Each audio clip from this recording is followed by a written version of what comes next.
and welcome to Ship With Your Crits, tabletop RPGs. And today we are doing Chariot of the Gods, well, part 2. So if you have missed the last one, we can definitely recap, or we will recap in a few. We will go ahead and introduce everyone again, introduce their characters, and if they remember, we can even have them describe a little bit of what was going on at the time of the last episode. But first, I just want to thank everyone for coming back. And, oddly enough, and I'll just as an aside, every time I try to run those little promo videos, I feel like it's one of those, I don't know, back in the early 2000s, movies had those openers for every single producer that made the movie. So you'd sit there for like 5 minutes and you'd see something pop up on the screen and like, cool. And then it was just like a promo and it'd go away and then a new one would come up. But anyway, I got to get better at like putting those all together, so I'm not like pressing buttons trying to get the videos to time each other correctly. But so I'm JC, I'm your host, and we'll go around and introduce everyone again, and then we can join in. So I will go ahead and start at the top here. So Oscar, introduce yourself, your character, and if a little bit about where you last left off. Hi, I'm Oscar Rios. I am the president of Golden Goblin Press. I am an author, editor, publisher of Call of Cthulhu material. I am currently playing Lee Davis, who is the ship's pilot. For how much longer, I'm not quite sure, because she had an alien's tail through her leg while doing a spacewalk, and I believe was unconscious when session 1 ended. All right. Thanks, Oscar. All right. Next up, we'll go to Terry. Hi there. I'm Terry Mixon, author of the Empire of Bone Saga and the Imperial Marine Saga. I'm playing Kyla Ray, and she is a roughneck. And at last seen, she was on the bridge of this derelict ship that we had found and basically chewing her nails through her suit, watching the fight take place outside the ship. Awesome. All right. Next up, Derek. Hi, I'm Derek Tyler Attico, science fiction author, Star Trek Strange New Worlds winner, and a contributor to Star Trek Adventures with Modiphius Games. I am playing John Wilson, a liaison from the Raytani Corporation, and he's trying his best to help out this group and trying to help them survive. That's his job. All right, thanks, Derek. And next up, we have Kathy. Hi, I'm Kathy Barabbas. I'm an administrative professional. I am playing Vanessa Miller, the pilot of the now blown up ship. And currently, I think my character is on this derelict ship trying to figure out what in the hell is going on. All right. You're not just the pilot, you're the captain. Captain. It's been a couple of weeks. All right, and Hans. I'm Hans Cummings. I'm the author of the World of Calliope fantasy novels and the Zach Jackson young adult science fiction novels.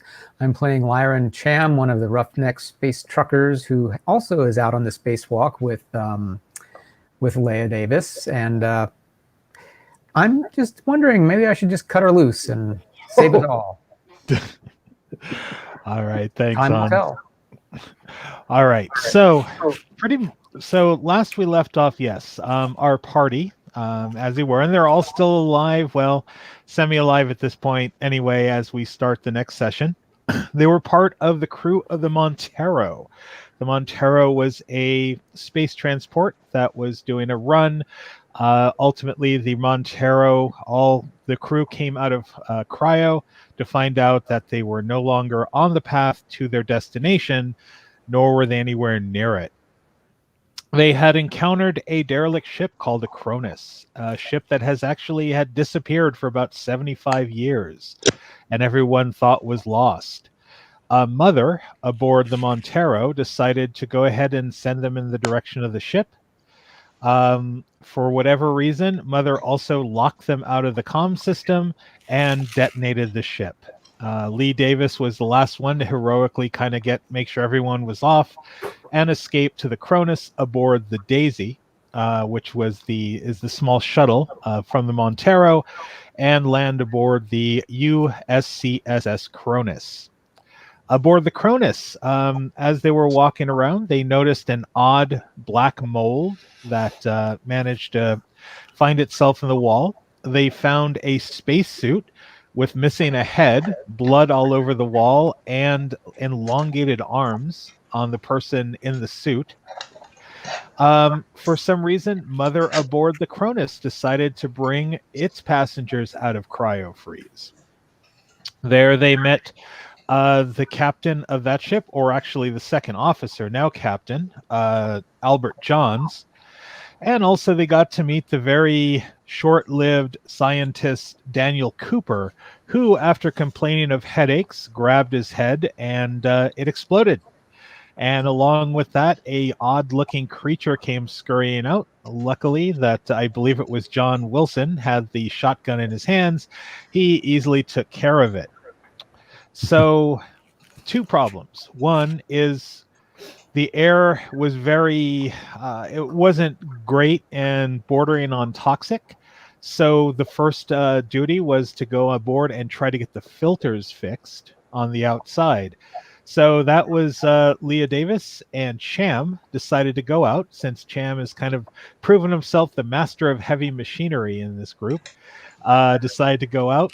Once they left the ship and started to get on the hull, Leah Davis slipped and her tether went taut, almost lost the rifle, which they're kind of happy to have at the moment.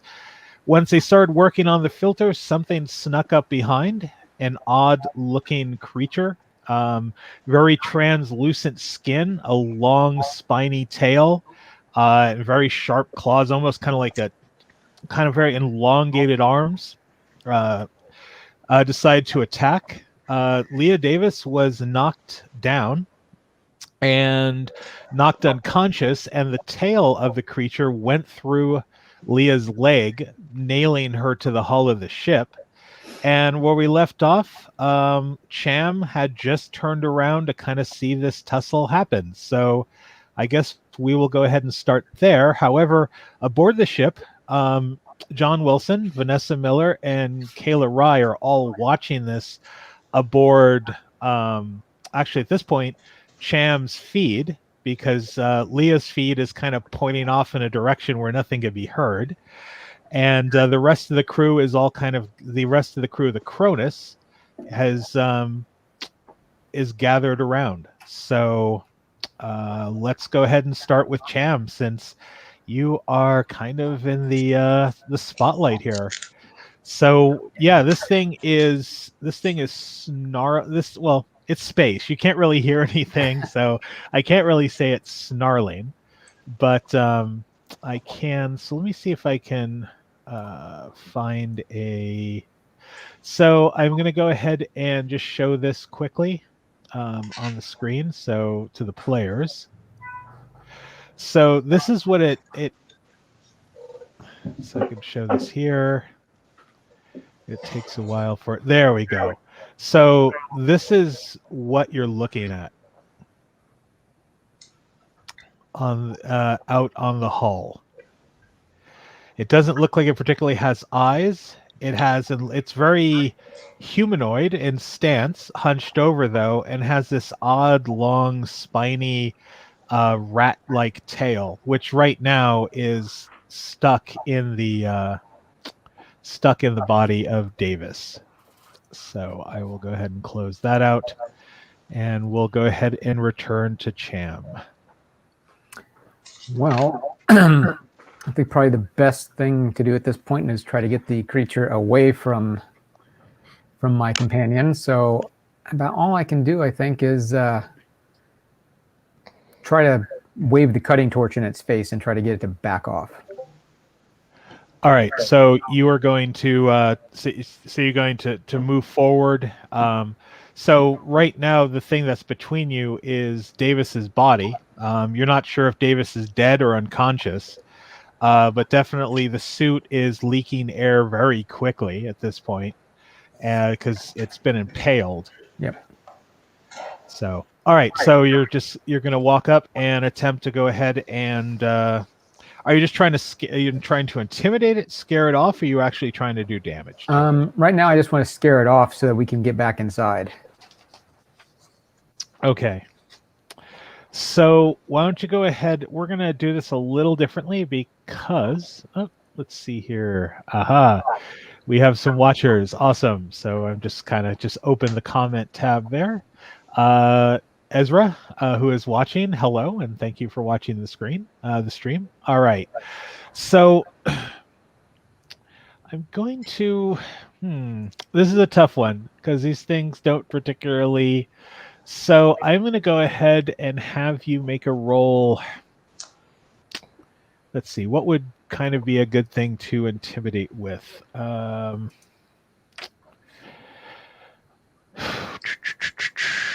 Let's go with manipulation. I know that your character's manipulation is pretty much non-existent, but it's command is the same. So either way, you're kind of in the same boat. But why don't you go ahead and make a roll against that, and let's see what comes up, what happens. Okay.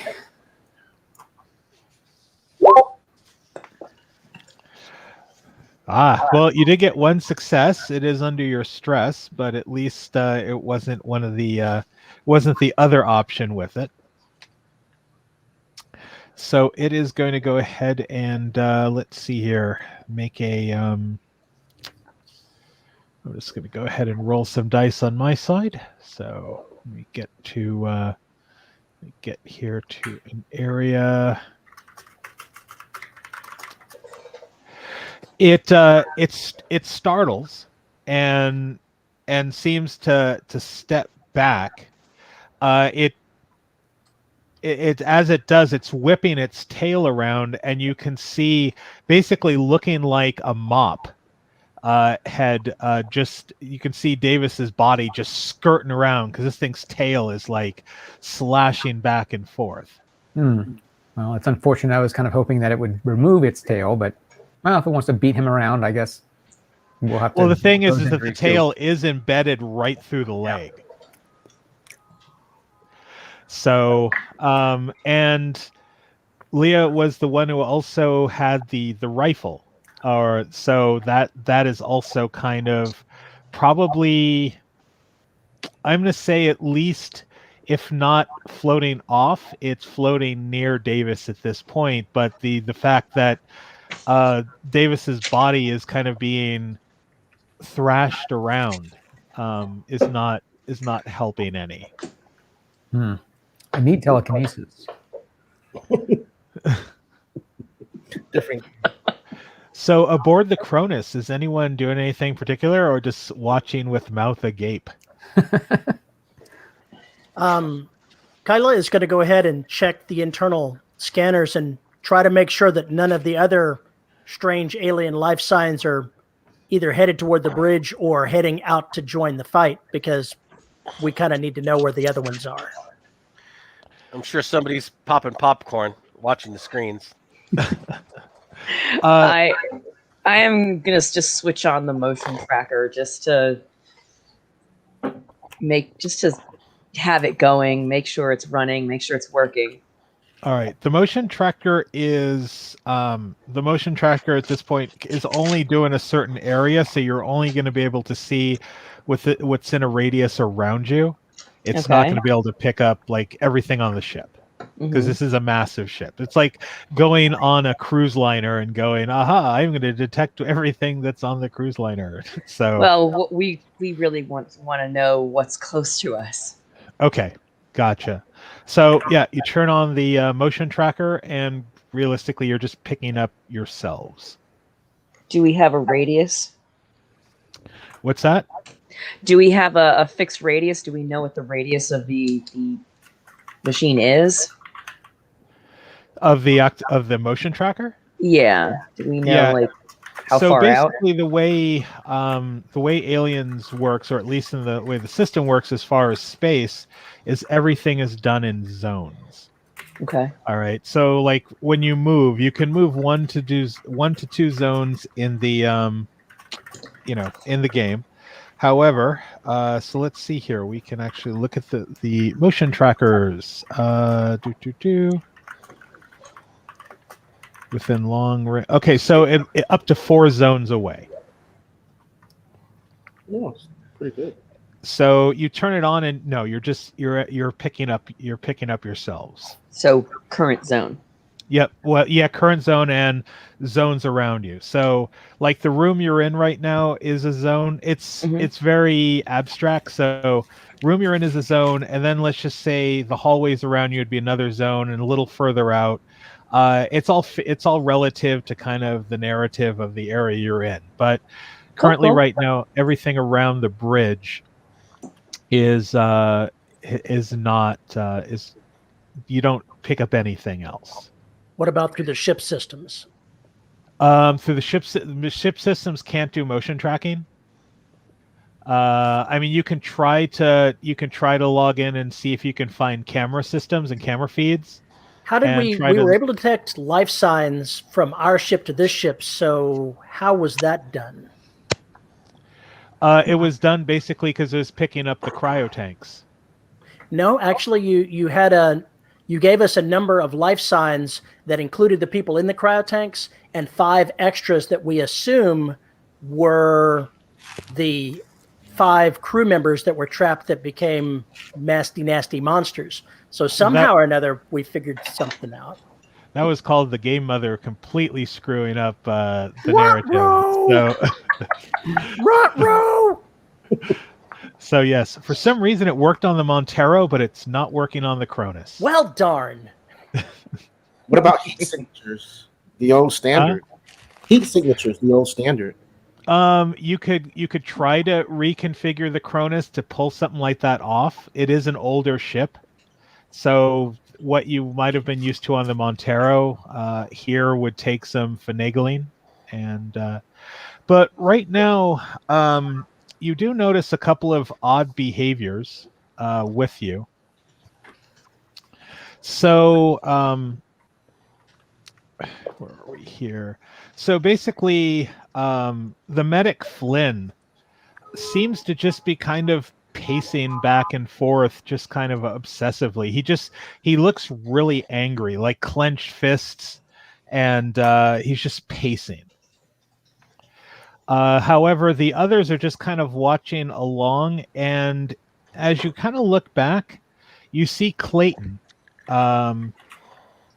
She seems to be kind of going through some of the medical cabinets and such, like she's looking for something, kind of like when Davis went down and was trying to find some sort of like fix. That same sort of like just kind of almost desperately looking. So those are things that you're noticing in the bridge at the moment. So we'll go back to Cham. All right, so this thing's just kind of almost kind of like wrestles. It's almost like it's a WWE wrestler who's like looking try the best way to take you down. So if you're moving, it counter moves and kind of like like a circular motion. It's Well, how far away is the rifle? I mean, is it free? Is it floating free? I'm going to say at this point, yes, because once Davis went unconscious. Well, actually, did you have it on a tether, Liam? Yes. Or Hold on, all right, so like as soon as I got it back, I kind of slung it because I didn't want to lose it again. all right, so then it's on Davis. It's on like a lanyard, Okay. of sort. I want to try to feint in the opposite direction and lunge for the rifle as best I can in 0G. All right, so why don't you go ahead and make me a? So we're going to use close combat for this one. Okay. All right, so go ahead and roll your close combat skill. Yeah. All right. So a couple things happen. So one, that's actually a really good roll. You faint. However, you got the dreaded stress die. So what we're going to do is go back to your character sheet, and we're going to go ahead and on the character sheet, if you remember correctly, you see the where was it? The D66. Yep. So why don't you go ahead and make that roll? 15. Ouch. That's it's definitely not a good roll. I just want to make sure let's see, when I roll. All right. Oh, actually, sorry. Roll me just a d6 Oh, okay. and add to your current stress level. So 5. Mm-hmm. And then what is your current stress? 3, right? 3. Brings it to 8. You start to tremble uncontrollably. All skill rolls used in agility suffer -2 modification until your panic stops. So this is kind of makes sense. You're basically freaking out at this point. And I don't get paid enough for this, man. but you do manage to feint it out. So it tries to go for you. Feint. What's the purpose of the feint? Just trying to grab the. Well, since it was like countering every move, I was hoping to like fake it out so it would go in the wrong direction while I went for the gun. It did. It completely went for the wrong direction. So you can grab the rifle. It is still lanyard to so it's kind of a weird situation because Davis is still attached to the creature, and so is the rifle. Yeah. So yeah, you can get the rifle. Are you going to go ahead and take that shot? Yeah, if I can, I'll go ahead and range combat. This will be good. I have a 0. And that's an agility, right? Yeah, probably. Yeah. It is point blank range, though. I mean, Sure. What's the worst that could happen? you could shoot me. Well, what's the worst that could happen? That would be pretty entertaining. You could shoot yourself. That's probably unlikely. I don't think I'm panicked enough to like point the gun at myself. It is a rifle.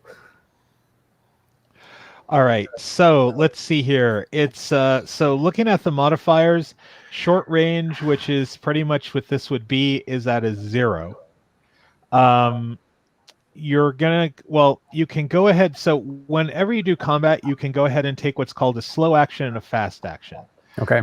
Slow action, could be used to shoot your firearm, reload, and do that sort of thing. So, or you can actually use the short action to aim, which would give you a +2, which at least would try to offset that -2 that you have going on. Right.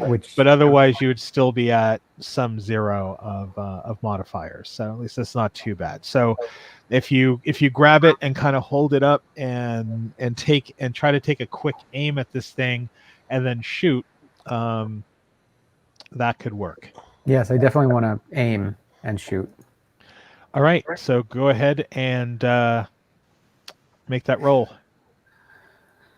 Oh God! Wow! Ow. You were saying? Wow! If I shot you, I apologize. So just to kind of let the home audience know is as we look at Cham's roll, so you just needed one of these to affect the panic roll. All right. So what we're going to do is, what is your current stress level on your 8. character sheet? 8? 8. Roll a d6 and add 8, please. So 6 plus 8 is 14? Ouch. All right. So that is berserk. You must immediately attack the nearest person or creature, friendly or not. You won't stop until the target is broken. Every friendly character who witnesses your rampage must make an immediate panic roll. I'm fine. I'm unconscious. But everybody with watching the feed with the popcorn, they're. I may be the only survivor when this is over. All right, so this is going to get really interesting. So yes, I need the party to go ahead and each of you make me a panic roll. So it's going to be D6 plus your panic mod, where you're currently at. But not me, right? No, not Yeah. you. Yep. All right, So we roll a d6 and we hit panic. no, you hit D. Just roll the D6 and then and then tell me what your panic mod. What your basically your stress is at. Right.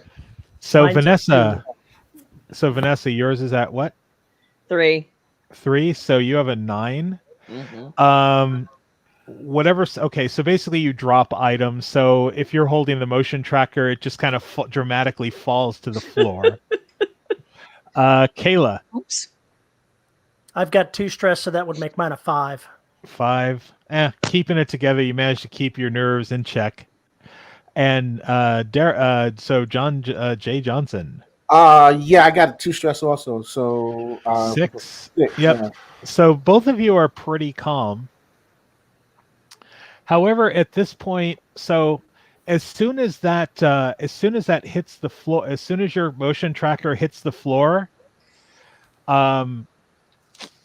the doctor looks at you with like the most vicious look that anyone could ever like you just killed his puppy in front of him.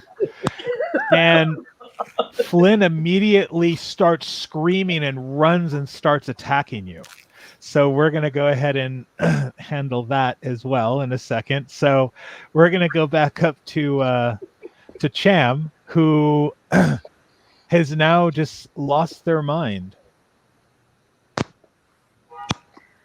Okay, so I need to attack the closest thing, which I guess would be Lee, because Actually, Leah's on the tail of the thing, so the thing is obviously, if it's facing you, Leah's behind it. And Right. and since I'm unconscious, what's but the point in rifle is attacking still me? slung on her. Look, if you want to shoot me, just shoot me. Just Don't say it! Just say it! Don't try and justify it by, oh, he's close. I'm flopping around unconscious. There's a tiger alien monster attacking you, but no, maybe I'll shoot Lee. Just own up to being a dick and shoot me or shoot the monster. Don't justify it. I'm just gonna be unconscious over here. So Indignantly unconscious. He's mouthy for somebody who's unconscious. So Hans, I will point this to you, is that remember you have a secondary agenda, and at this point, if you wish to initiate it, you can, which would kind of tip some scales, but that's up to you. So you don't actually have to follow that current berserk attack if you don't want to, based on that secondary agenda. So it's up to you. Right. Bye, Leah! Long. That's okay. I've got anime to watch. Yeah, at this point I'm going to try to keep it cool. I'm just going to hose the rifle, just fire wildly, not particularly trying to shoot anything, but make it look like I'm trying to shoot something. Okay. So maybe I'm shooting the hull a little bit, which I assume the hull is thick enough that this rifle will not pierce the hull. Well, is it? I should ask that. Do I know if the hull is thick enough to withstand the rifle shot? Yeah, like I mean, that would be kind of sad if like a rifle could take down a starship. Okay. Yeah. So, yeah, I'll try to hit. I'll try to shoot at. I'll shoot at things that are not organic. All right. So definitely Just kind of wildly. So so you're not. So pretty much you are not. You're not shooting at it. You're just shooting at Correct. the hull. Okay. Right at the And, hull, out in space. All right. And Oscar, if you look at your journal, you will go ahead and see something new in there. Roger that. Okay. All right. So you go ahead. So you shoot down at the hull. This thing is going to spring and try to attack. And it still has Davis basically dangling lifelessly at the end of its tail. Oh, fine, attack me. See where that gets you. All right. So let's see. Where is the? Does this thing even have a? Why is this? Give me 1 minute here. It has. Okay, there it is. So it's armor rating is 6. Its attack. Give me a second. The stats on this thing is a little annoying to decipher here. Okay. So.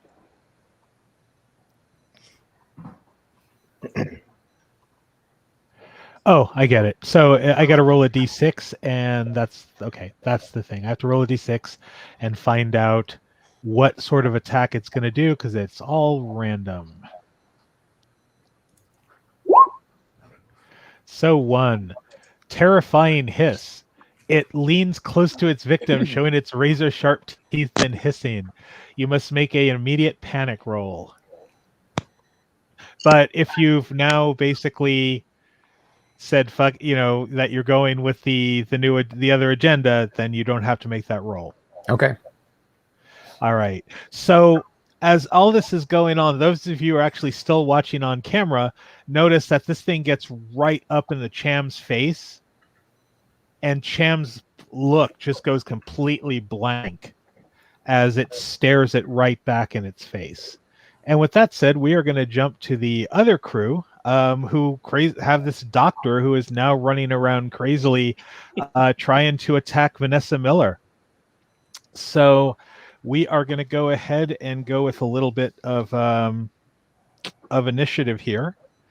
So we're going to go ahead and roll a d10. So is there initiative die on your character sheets? I didn't particularly. Yes. Okay, Yes. so go ahead and roll. Go ahead and roll that initiative die, everyone.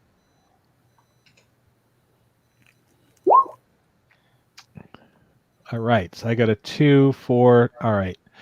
The others are just basically trying to figure out what's going on, and it looks like Wilson, you this thing is like rah, and running towards Miller. What are you doing? I'm gonna take the butt of the shotgun and hit him in the head. All right, so you're just going to go for basically a smash attack? Yeah, with the butt of the shotgun. Okay, awesome. So go ahead and make me a close combat roll. Okay, close combat. Sorry, I forgot how to do that. So just basically on the character sheet in Roll20, just hit on where it says close combat. Close combat, right. I hit that and it said input value modifier. Oh, just there's no modifier. So just go ahead and hit OK or submit. Yep. All right. So you got you end up having you got 1 success, which is all you needed to go ahead and do. He's not particularly wearing any armor. So let's go ahead and take a look at his character sheet here, because there he is. Flynn. All right. So Flynn. He doesn't have, he has health 2. You got 1 butt of the rifle. Mm-hmm. So he's not wearing any armor. So you kind of smash him in the face and he falls prone. What's your What's your malfunction, man? He's unconscious, but you also notice that he's sweating profusely. Oh, gee. Yes. What is going on here with you people? And what's that? I pumped the shotgun, to load it. Okay. It's already loaded. That's the way shotguns work. You've shot it before. You've already dropped the empty shell. There's already something in there. Yeah, that's right. I forgot. Sorry. John's pretty much will run over to Flynn and just basically go, "What are you guys doing?" And we're going to go ahead and back up to Cham. So Cham.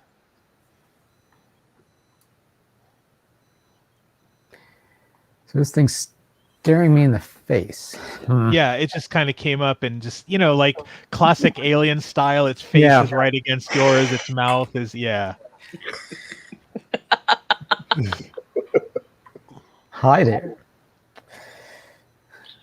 Gosh, I really don't want to. Yeah. I'm going to try to back away from it, and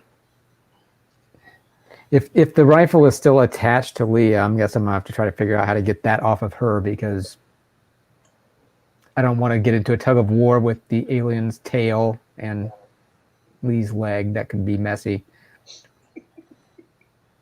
Or maybe I do. Yikes.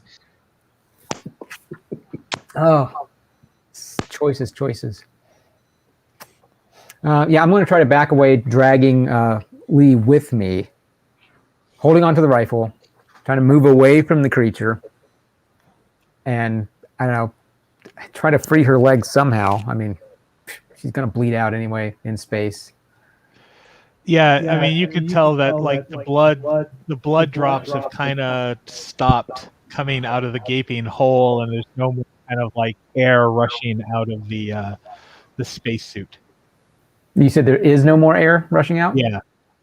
So either you're suffocating or the blood has coagulated around the rip and sealed the suit. One of those two options. There's a third option. There's a third option. Well, maybe you're dead, but there's no maybe about it. Can I tell if she's alive or dead? It's actually, I'm sure if you look at maybe on the bridge, you might see that like because each of the spacesuit, they're monitored. So right, which I don't have access to the bridge though. Yeah. Well, at this point, I guess I have to assume that she's still alive, or at least behave as though she's still alive. So I will, I will try to free her from the alien's tail while trying to back away. All right, let's go ahead and do an initiative. So go ahead and hit your initiative die. 4, and this thing is got a 3. So you can go over to it and try to wrestle free. You're going to go ahead and need to make a let's see here. I would probably say this is probably going to be. I'm either going to go close combat or stamina, but I think they're both the same for you. So whichever one you want to try and do, go for it.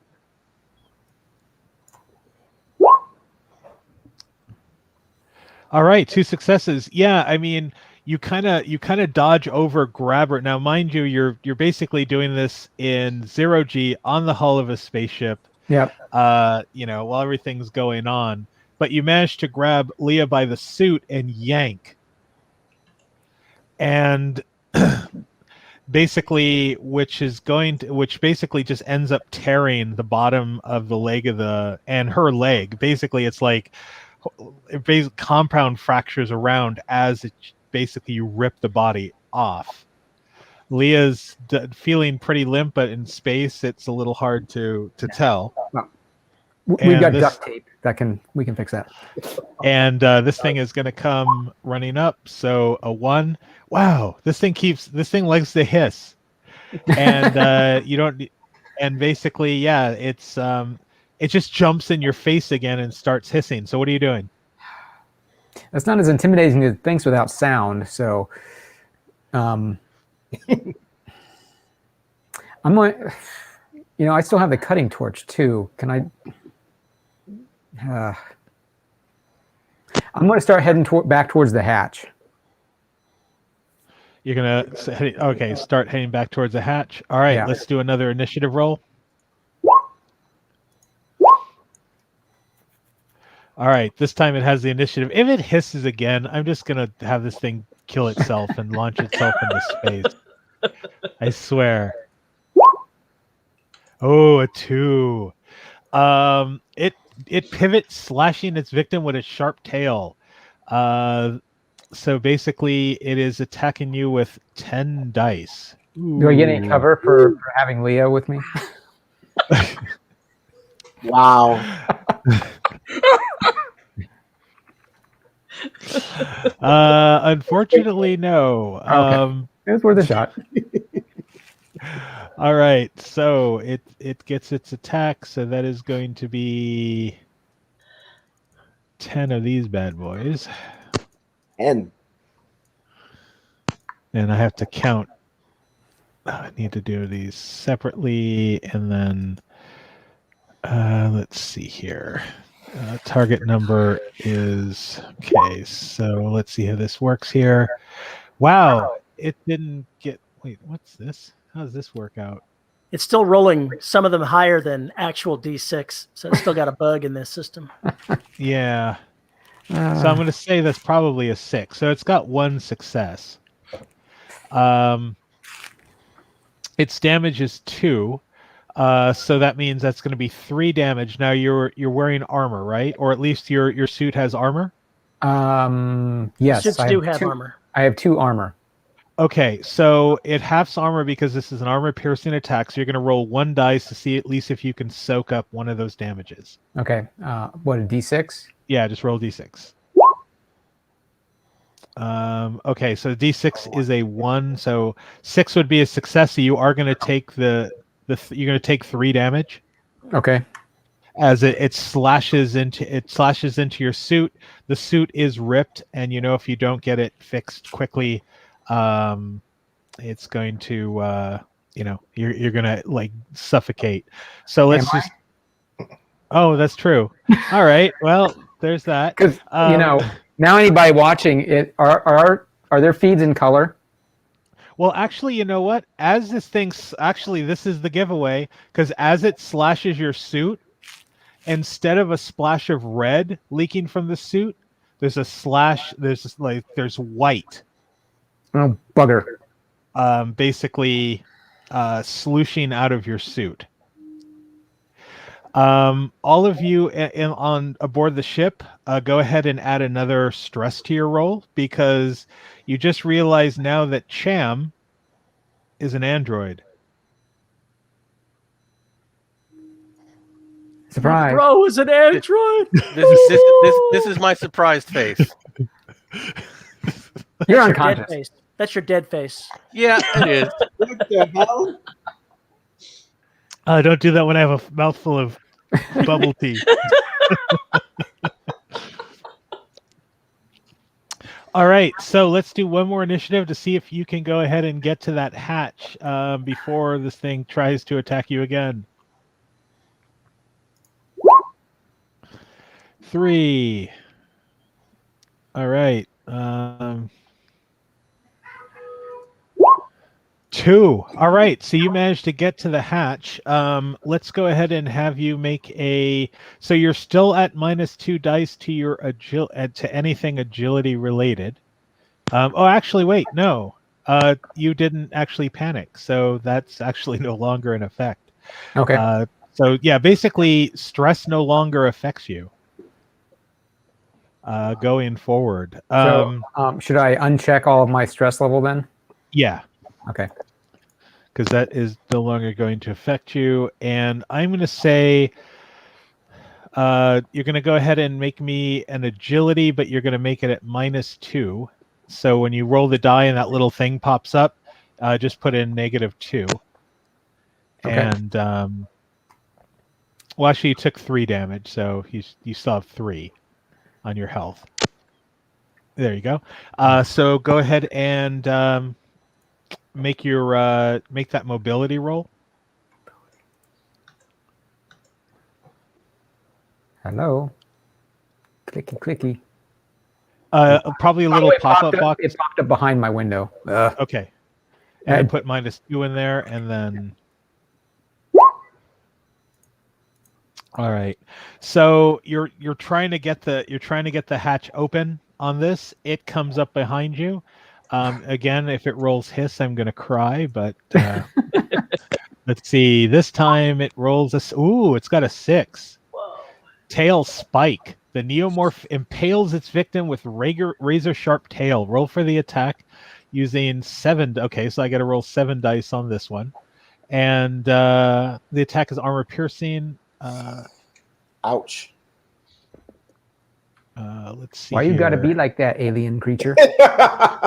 Right? That's just not nice. Alien creature loves you. All right. Let's see here. So that's going to be 7 dice, and it does not get any successes. So yeah. So it just basically spike comes right down next to the hatch. All right, go for it. Try to do your mobility again. Okay. And you don't need the -2 modifier. That's again. So that was my bad on the last one. All right. So you get the hatch open, and are you going to take the time to drag Davis in, or no? Yeah, I guess we might as well make sure he's really dead, or not. I mean, All right. maybe I It's can going duct tape her leg back together. It's going to try to attack you again as you're basically slipping through. So let's go ahead and see what attack it does. Ooh, a new one. 5. Throat bite. Oh. It goes for a bite on the throat. Roll attack using 8 dice as a base. And wow, this thing is no successes. So its big mouth just snaps at your face. And you managed to drop Davis's body in through the hatch, and basically slam the portal shut.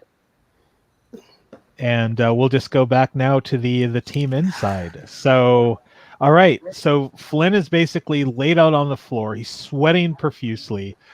He's even kind of looks like he's having some sort of like he's kind of. Not seizure so much, but kind of like, like when you have a fever dream and you're kind of talking to yourself. Johns is basically standing over him, looking up at you. And at this point, you see that Clayton, who's basically the Weyland Yutani agent for the Cronus, she has the box that has the inoculation under her arm as she goes, aha. And she goes, all right, look, we're all in a mess here. We need to get this back to Earth. It is very important that we get this back to Earth. So I'm going to say that we all play along nicely, or we don't. Who the hell put you in charge? Why the hell would we want to take this thing back to Earth? What are you, crazy? Right. We already have a captain that makes the decisions. Your second officer said Vanessa's in command, so there you go. Well, I don't care who's in command. Vanessa can take us back to Earth, and that's where we're going. And Oscar, feel free to step in as your new and shiny self. I'd rather not. This will be much less confrontational than the last character you played. No, I think I'm gonna bail, guys. Good luck. Yeah, I think I'm good. I'm gonna get some popcorn and watch the rest of this play out. So, you guys enjoy the rest of the game. Wait, are you Oscar? You're leaving the game, or yes, I am. Oh wow. Okay. Well, sorry to see you go. No, I've got a ton of stuff to do. This is actually, I don't. I feel fine having my, punching my clock early. Okay. Well, thank you for playing, and we'll see you at another time. All right, later, guys. Good luck. All right. Later. Goodbye. All right. Well, all right. So we are down one, and Reed is just looking really confused at everything else that is going on. And she's the big colonial marine that's with you. So what what is everyone doing as basically Clayton has the inoculation, the ones that they were trying to say that is the antidote under her arm, and just kind of holding it to herself, saying, all right, look, we're going to get this back to Earth. Wilson says to her, well, how do we even know those work? And you're holding it like what? Like it's the end all be all? We got Maybe those things turn you into the monsters instead of save you from being the monsters. Exactly. How do we know? Look, it doesn't matter what it does and how it does it. It's just I know that this is very important, and if we want a good payday, you're going to listen up, and we're all going to just head back to Earth with this, all in one piece, or at least the rest of us that are in pieces. We're going to go ahead and put Flynn in a cryo tank, and the rest of us are going to have a nice long sleep back to Earth. What's wrong with Flynn? What's happening? Why don't you tell us what's going on? What's the real deal? She's kind of looking incredibly shifty-eyed at this point, and you notice that she's also pretty much starting to sweat. This is not turning out good. Tell you what, sweetheart, why don't you inject yourself with one of those since you're already sweating, and we'll see what happens. What could possibly go wrong? What could possibly go wrong? And I point the shotgun on her. And I point the incinerator at her. Kyla's going to go ahead and see if she can remotely lock the bridge door. You're going to go lock the door? I think I can do it remotely. That's what I'm saying is, can I use the console to lock the door? Yeah, and I think you have still a stunt that that you can use to go ahead and lock out the bridge. Then so I you're will going to do do so. that. All right. You have that leveled at her. Basically, the second officer stands up, and he's standing between you and Clayton, and just going, "What are we doing here? Look, this is silly. I have no idea that's the inoculation. You guys didn't want to take it. Fine. I just want to get out of here. We can get to Earth, and we can just completely be happy with things." Shut Look, up. it's a big down. So what about that alien thing? There's other alien things on this ship. Why would we go anywhere with these alien things and take them back to everywhere else? We've got to get rid of the aliens before we can go anywhere. And why are they sweating?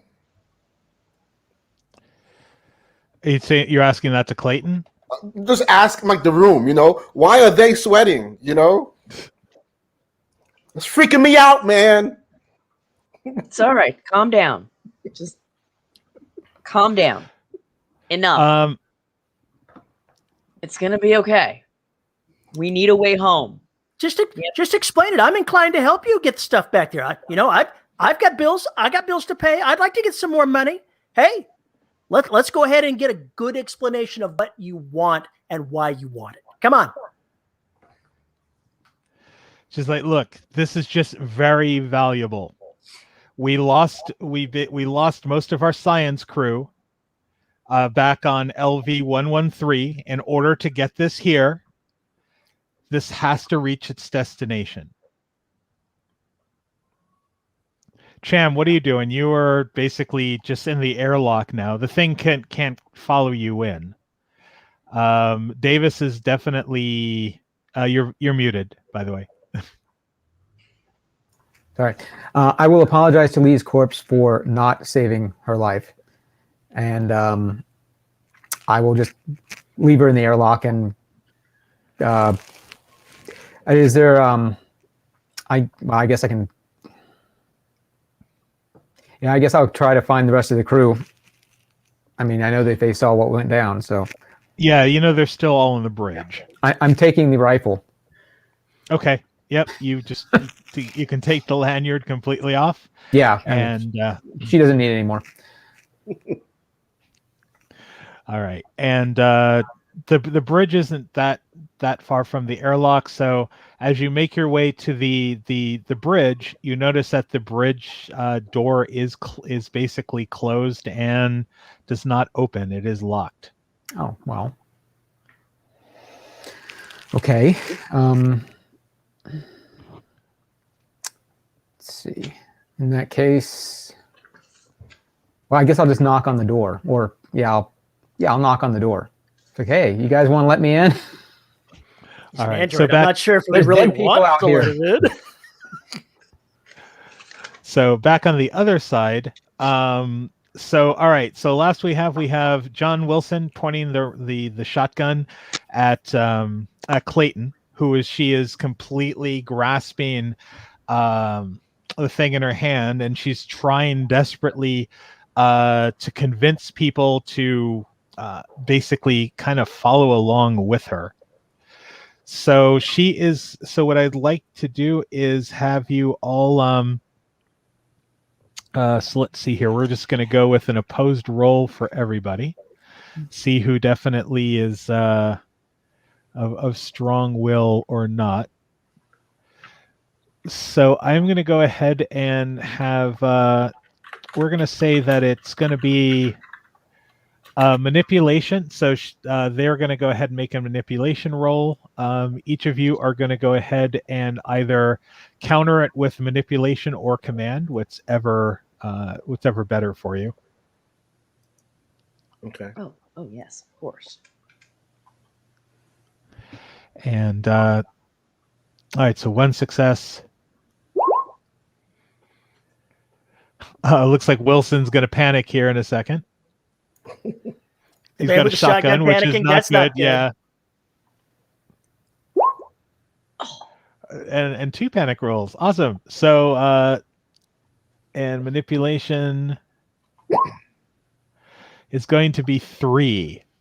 All right. So, she's sounding convincing, but I need John Wilson and Miller to go ahead and make your panic rolls. So you're just going to go ahead and roll a d6 and add that to the number of panic successes, stress to number your stress.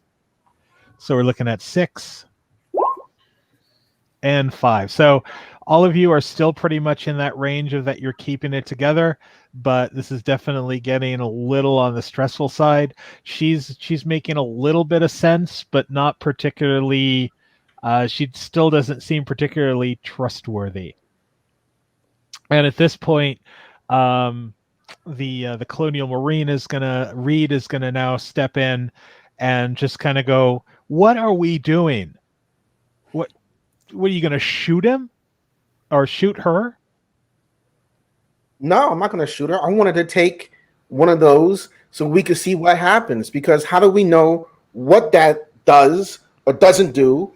And she's sweating. This guy on the ground is sweating. There was a creature outside that just was fighting 2 of my shipmates. I mean, what the hell? Are their heads going to pop off and they attack us with alien stuff inside them too? What's going on? Exactly. If you want us to stop pointing guns, why don't you explain to us what the hell is happening? Help us help you. She says, "Look, they can perfect this. They can make this better. There was some mistakes made, but once we get this back to Earth, it can be corrected. They can perfect what? Is this? Are these shots? Do they turn you into these things? Is that what this is?" Look, right now the 26 I can't even speak English. Draconis? Yes, thank you. The 26 Draconis strain is unstable, but it won't be like that forever. We just don't have the facilities out here. And when we had to jettison the science module when leaving LV1113, we lost the ability to perfect it here, or else we could bring it back to Earth, an entire package. Listen, sweetheart, I don't know about back in your day, but I'm with Wayland Yutani also, but I'm not a drone. And you just keep saying the same thing. So listen, get with the program or get off this ship. And what do you mean by strain? Yeah. Strain of what? Those shots do what? You've already spilled the beans. Finish spilling them and tell us what the hell that shot does. You might as well. It's a cure. It's a cure to what happened on the planet. A cure. Mhm. Cures are not called strains. Yeah. Sweetie. You're perfecting a strain. That's not a cure. Stop lying and tell us the truth. You want us to help you? Help us help you by telling us the truth. Or just take the cure. We'll all see what happens. She looks at you kind of just again sweating. Everyone else is just watching this spectacle. You still have the second in command standing in front of the shotgun as you're kind of arguing around Clayton, who's still in the back.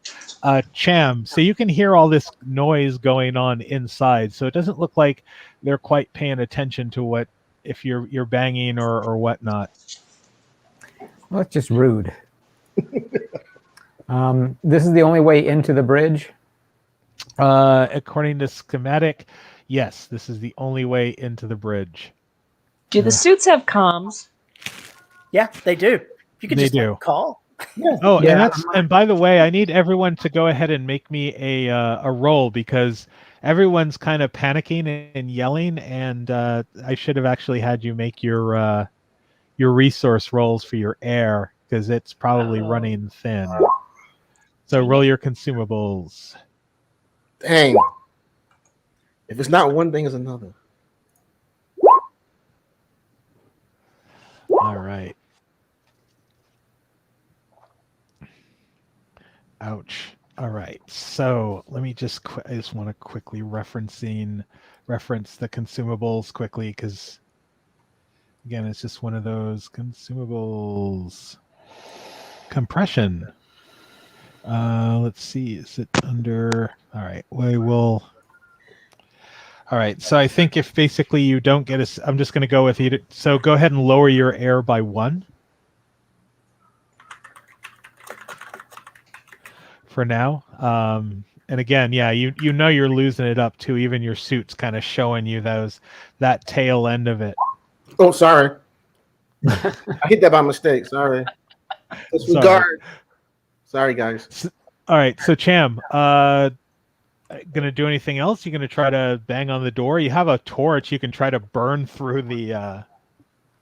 We might need to close the door again. I'll use the comm on my suit to like try to contact Captain Miller and say, "You guys unlock this door and let me in."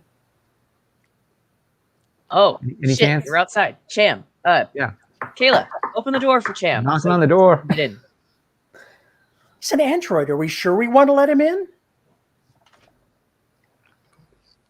He's a part I like of him our and all, but crew. He's a part of my crew. all right. Kayla will unlock the hatch. Yay! And then she's going to be ready to tackle that corporate shill if she tries to run with whatever that stuff is because, yeah. Oh, open it just a little. Cham can crawl underneath or scooch in. Yeah. Whichever way it opens. If it opens this way, you can scooch in. If it opens this. Is it an actual thing or is it on hinges? What kind of hatch are we talking about here? It kind of like slide locks into place. All right. Well, It's a big metal door because it's we'll see if I can open it enough for Cham to get in and not all the way, but I suspect it's going to be open or closed. It probably doesn't have a halfway option. All right. Yeah. So yeah, either it's open or closed. Clayton's just looking at everybody kind of just kind of lost and says, all right, look here, you want this, then fine, take it. I'm done with you. I'm gonna go and let me out of here. Cham, take her to the brig. Okay. Betsy, I there's an level my alien in the rifle and- brig. Whoop, whoop. She won't cause any trouble there. I'll hold my rifle on her and say, let's have a walk. All right. When do you where do you want to put her? Because there's not particularly a brig per se, but you could there's living areas, there's on different levels of the ship, you can put her, like there's a cryo The area. armory is right outside the bridge, and we already know there's no weapons in there because we scavenged everything. Yep, you took the one shot. There we go. There's also the Armory. airlock. I could just shove her in the airlock and That's a dead body. That's a great idea. Airlock. There we go. Yeah. Airlock. There we go. yeah, I'll put her in the airlock. All right. Let's see. Just looking at here, which airlock? I'm looking at the map. The closest one. If you want to go ahead and use your mouse and right click on the area on the map, we can see exactly where you're putting her.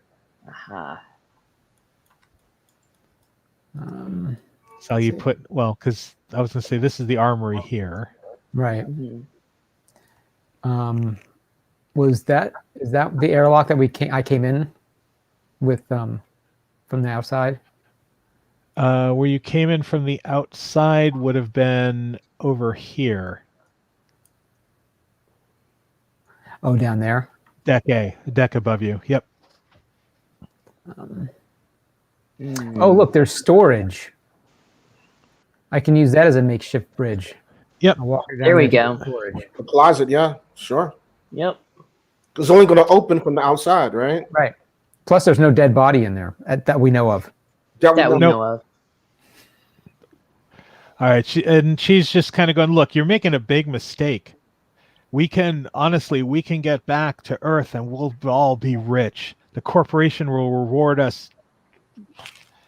Look, it doesn't have to end this way. I take it you just shove her into the storage locker.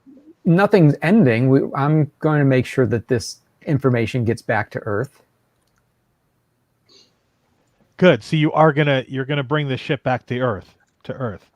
Yeah, I don't want to stay out here for the rest of my life.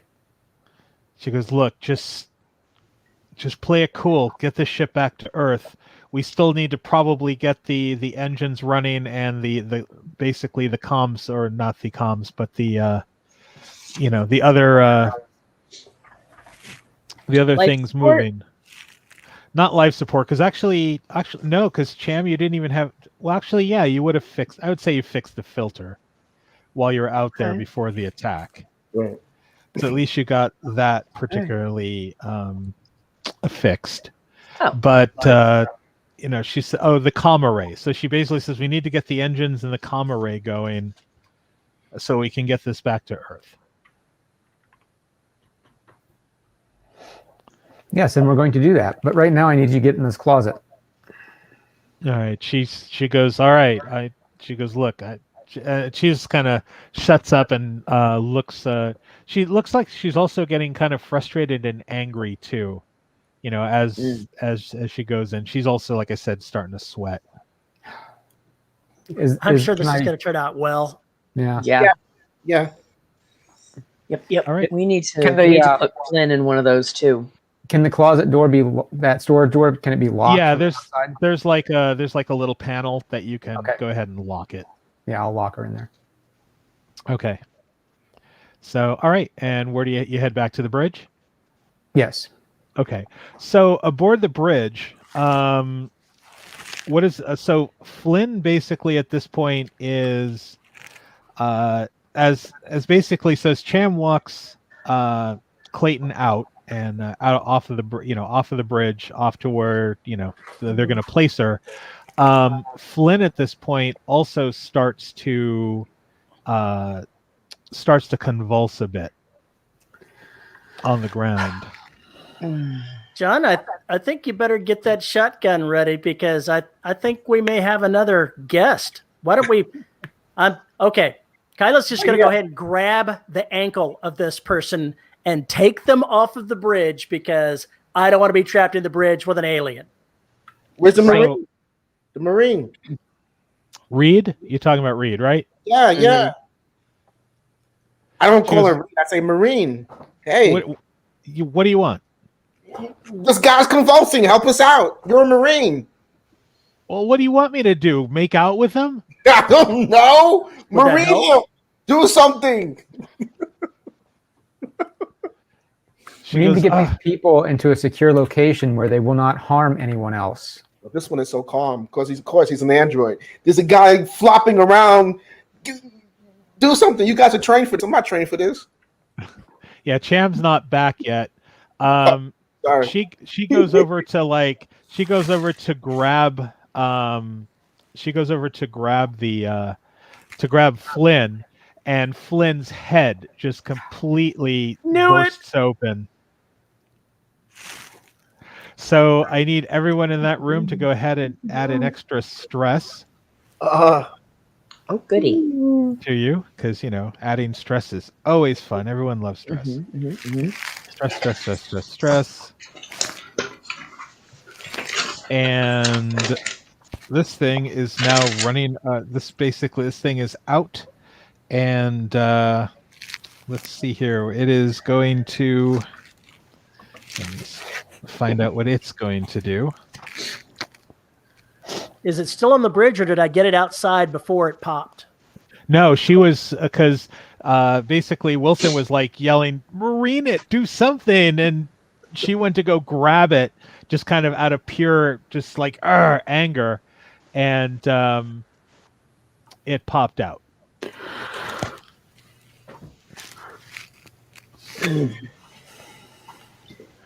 Is there anything else on the bridge that could be used as a weapon? That would be nice about now. Actually, well, I mean, you're in a med lab. I mean, there's different. Are we in the med lab? I thought we were on the bridge. Where? You're on the bridge now. That's right. Yeah, Sorry. We're on the bridge. Yeah. And we didn't really look around. There may be a weapon here. One never knows.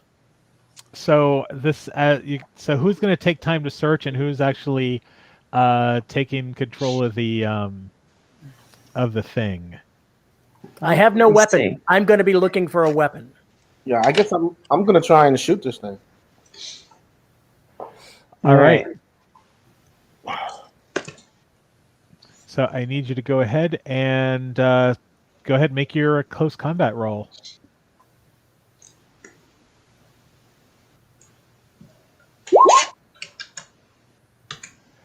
All right. Oh, and I'm sorry, not close combat, range combat. Unless you're trying to hit it, but in that case, it would have missed. Yeah, no, I'm not trying to hit it. Range combat.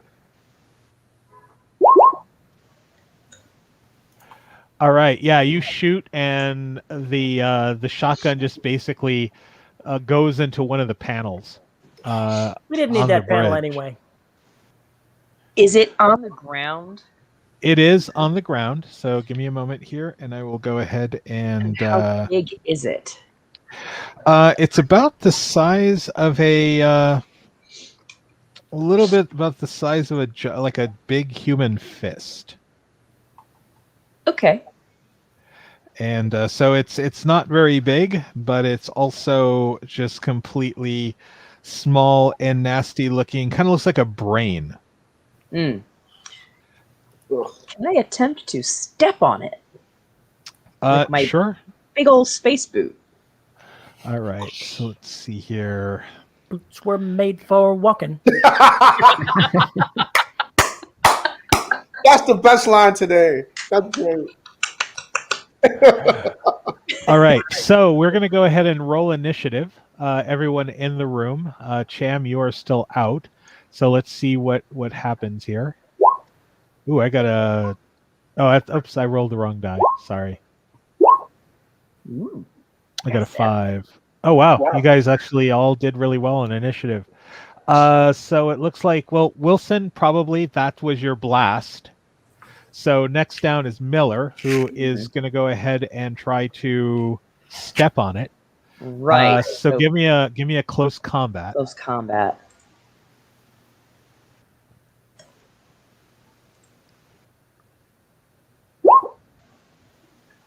Yeah.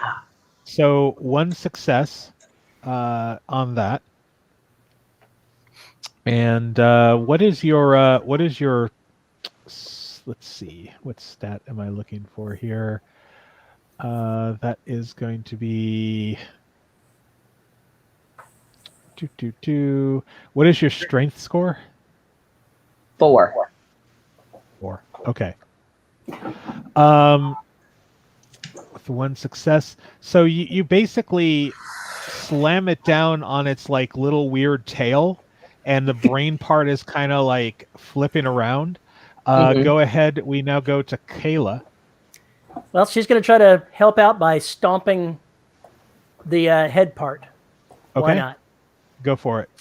That's close call. Stomp. Stomp. Yeah. Holy crap. Nice. All right. Yeah, you completely squish it. Nice. I high five Kayla.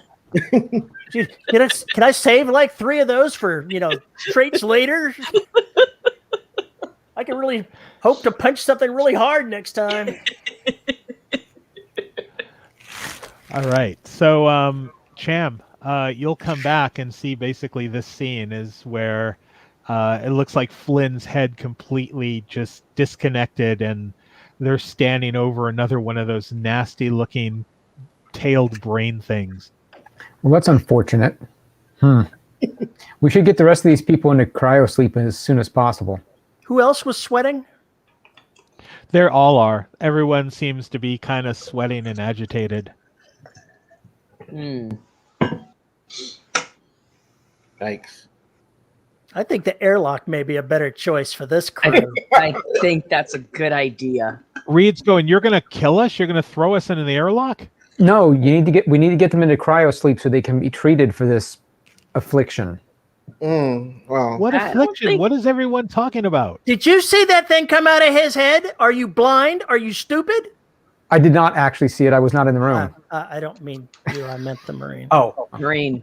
Yeah, Reed looks incredibly pissed off and actually walks up to you and says, "You have a problem with me?" No, I think you're hot.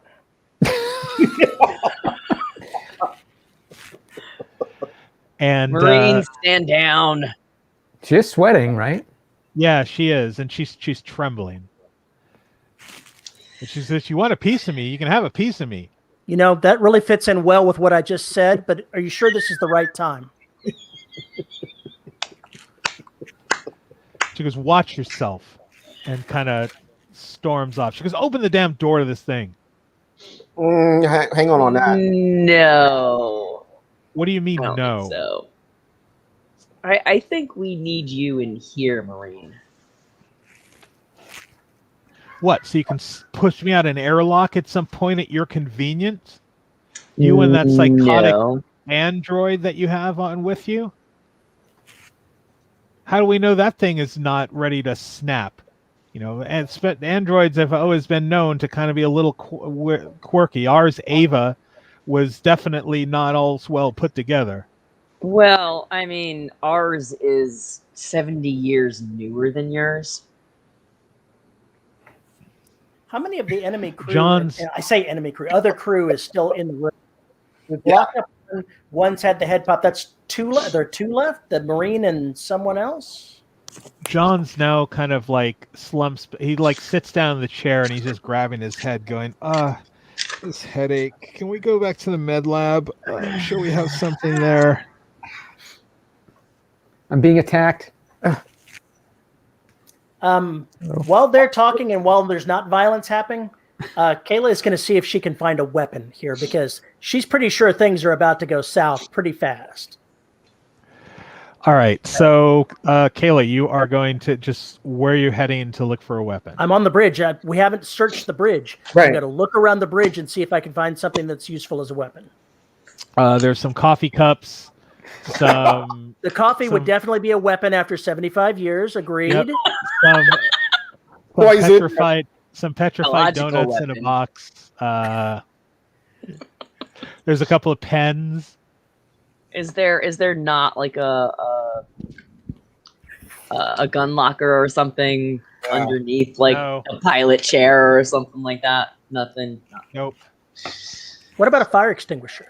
Is there a fire extinguisher in the bridge? Ooh. In the bridge, I'd say yeah. There's probably some fire extinguishers. If nothing else, it's good for maybe obscuring somebody and blinding them if it really comes And to that. hitting them with the tank. Yeah. It's better than my bare hands. So I'm going to take the fire extinguisher. Yeah. All right. So are you guys going to just stay locked in the bridge? Well, if we put all these things in the airlock and they bust out of them, that could be a problem. If we do put them in cryo, at least maybe we freeze them.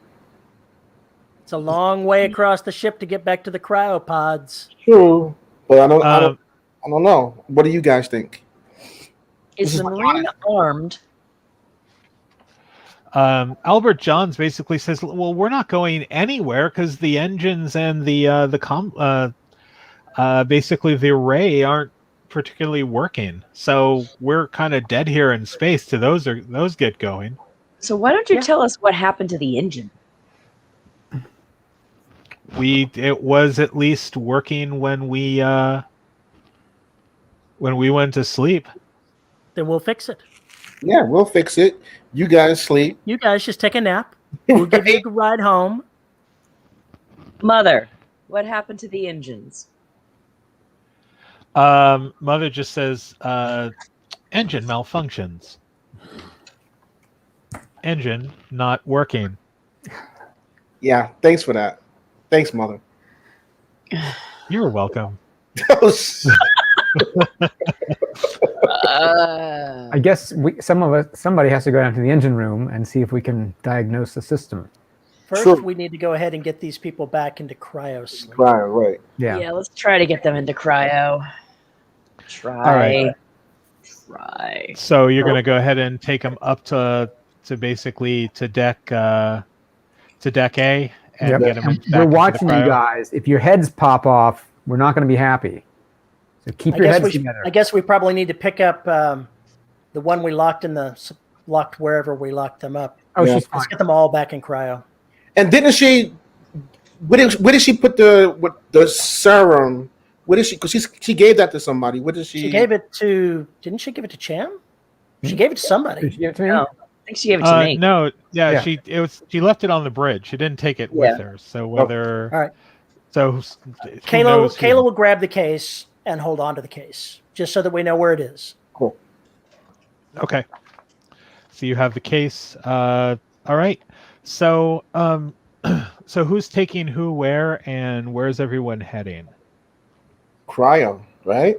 I think we are all taking them to cryo under Okay. under Nobody's splitting off. We're all going together as a no, group. yeah. All right. So you managed to get them up into cryo, and you can put them into cryo pretty successfully. None of them fight. None of their heads explode. Do you go back for Clayton as well? Yeah, I'd said that we need to pick Clayton up on the way. Yeah. So, kind of, yeah. Well, she's okay in the closet until we get these others. We can just go back and then. Okay. That way, if something bad happens, we'll have fewer people at once to deal with. Gotcha. Okay, so you can get them up into cryo. You know that definitely in order to get at least the engines partially or figure out what's going on with them, you're probably going to have to do that from the reactor room, which is Before on we deck leave B. the cryo area, Uh-huh. Kayla is going to see about disconnecting Mother from the controls on that. Mother woke these people up once without warning. Let's make sure that doesn't happen again. Yeah, disconnecting Mother's a little hard. So it's kind of like removing the computer system from a modern car. I don't mean You from the would- ship. I just mean the connection to the cryo pods. Oh, okay. So you're going to try to lock Mother out of the cryopods. That's correct. All Because right, I don't so want that Mother is- to wake them up. That is definitely going to be a Comtech roll. All right. Brilliant thinking. Mhm. Mm-hmm.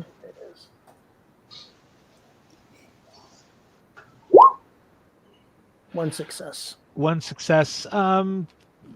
You think you've got it. You're not 100% sure.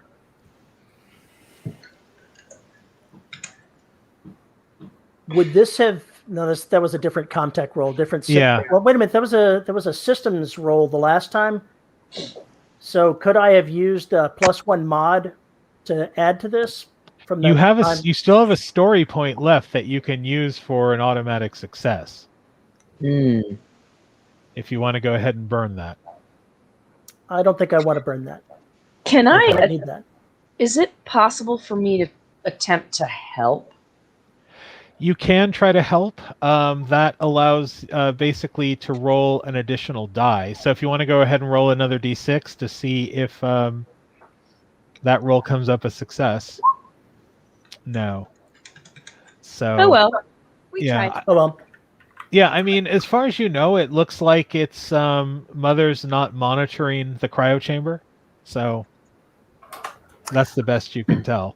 I would like to go through the ship's logs and see if there was any mention of any engine troubles or anything.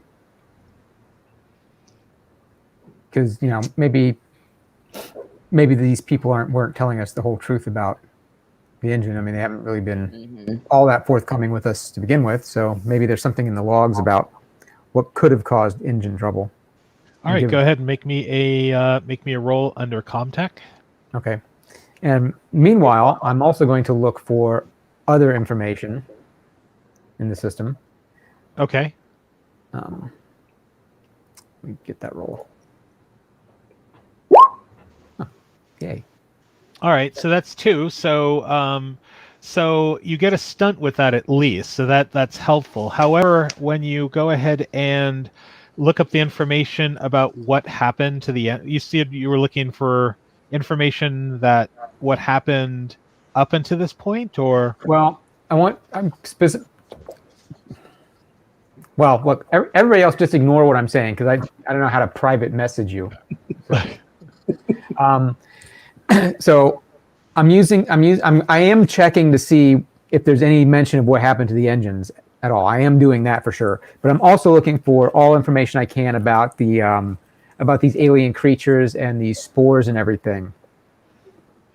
All right. As much information as I can about that. Okay. And so, I will use my story point to get that information if I have to. All right. Well, the first thing is that a lot of the information has been basically deleted by a Clayton L. Wayland Yutani, and it's also high security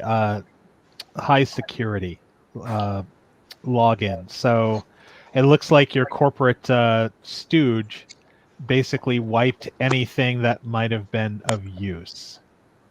Well, that's not helpful. Maybe our corporate stooge can unwipe it. Who would that be? I don't know. Wilson. Wilson, can you help? Yeah, what's going on? Help us out, neighborino. If it makes you feel more comfortable, I can build a fence so you can. I don't know if I have any codes or anything that'll do that. Give it a try, please. Sure. I'll give it a Go try. Go ahead and make a Comtech. Okay. 1 second, guys. Let me just. Does this mean these guys have gotten back to the bridge? So did we relocate? Where are we? Actually, yeah, I'm not 100%. I'm sure you're doing this from the cryo bays. There's a computer there, so that's the only way I'm assuming that you're doing it there. While they're doing that, Kayla's going to go through the storage lockers and see what she can find in there. Yeah, yeah, you don't particularly find anything, unfortunately. Sorry. And I need you to go ahead and make me a a panic roll. So D6 plus your current panic level. Panic roll. All right. Just him or all of us? No, just him. Okay. Okay. Just 1d6, right? Yep. So 3, and what's your current stress? 4. 4. That's a I believe it's 7. 4. Yeah, 4. Yeah. All right. So with that said, looking at your at your stress, I believe 7 was pretty insignificant. Oh, there it goes. Panic roll 7. Nervous twitch. Your stress level and the stress level of all friendly PCs in short range of you, which there's no one. Oh, actually, wait. That would everyone be but Kayla, I believe, because Kayla went off. Right. So everyone except for Kayla and actually Cham, because Cham doesn't do stress, go up 1 level of stress. Oh wow. Jeez. Sorry, guys. Thanks for that. Oh, How did you get assigned on a space mission if you get that stressed out working on a computer? Well, where's the enter key? Where's the enter I've been with key? you guys for 6 months, so there's that. And you know, creatures, people flopping around, heads exploding, you know, stress. All right. And Kayla, what were you doing? I was searching the storage areas, looking to see if I could find something, and it has to do with, my secret Santa stash action item, since we can't private message. All right. Storage is in B. I mean, you can also, if it's super secret, you can send me a text on Messenger privately. On Messenger. See, I wasn't sure how we were doing the private stuff. We actually But hadn't set up I've already said the important part. It has to do with my secret goal, and I'm looking through there, and my secret goal makes it obvious what I'm doing if I find anything. All these secret goals. Oh my. I know, it's all conspiracy theory. Where's my tinfoil hat? So storage labs are on B. I'm sure I'll be just fine.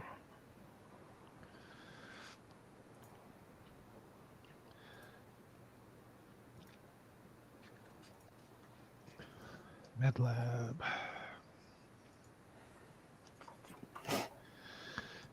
Oh, storage units.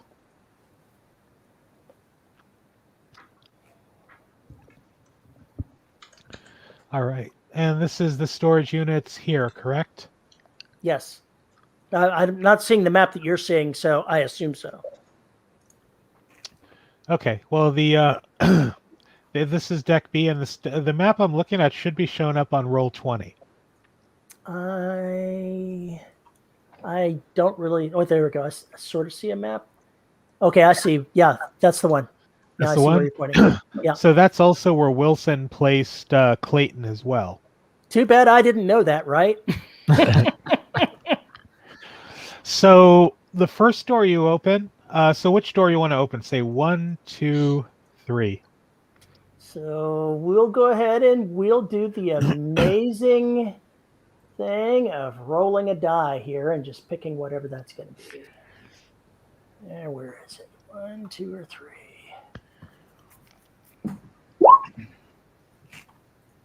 All right, 1. This basically this looks like just simple storage supplies, like cleaning stuff, cleaning solution, chamois, various buckets, things like that. Bummer. She'll move on to other stuff as much time as is allowed. She's not going to be gone from them as long as any longer than she has to. Second door looks like to be the snack closet.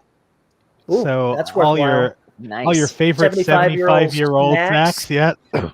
Twinkies? But yeah, Twinkies! They're Twinkies. They'll last forever.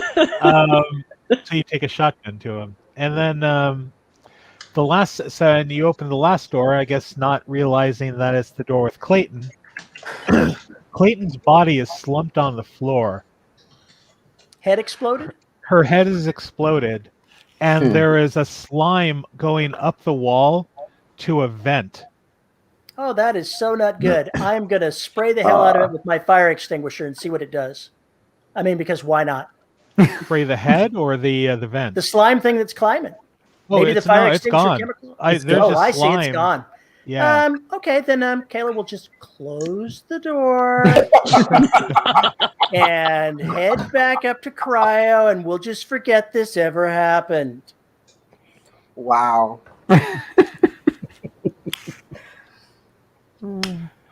All right. So the rest of you, yeah, that's nothing much going on in the cryo area. You've tried to use comm. What's your next steps? Ooh, wait a minute. The corporate suite is directly next to storage.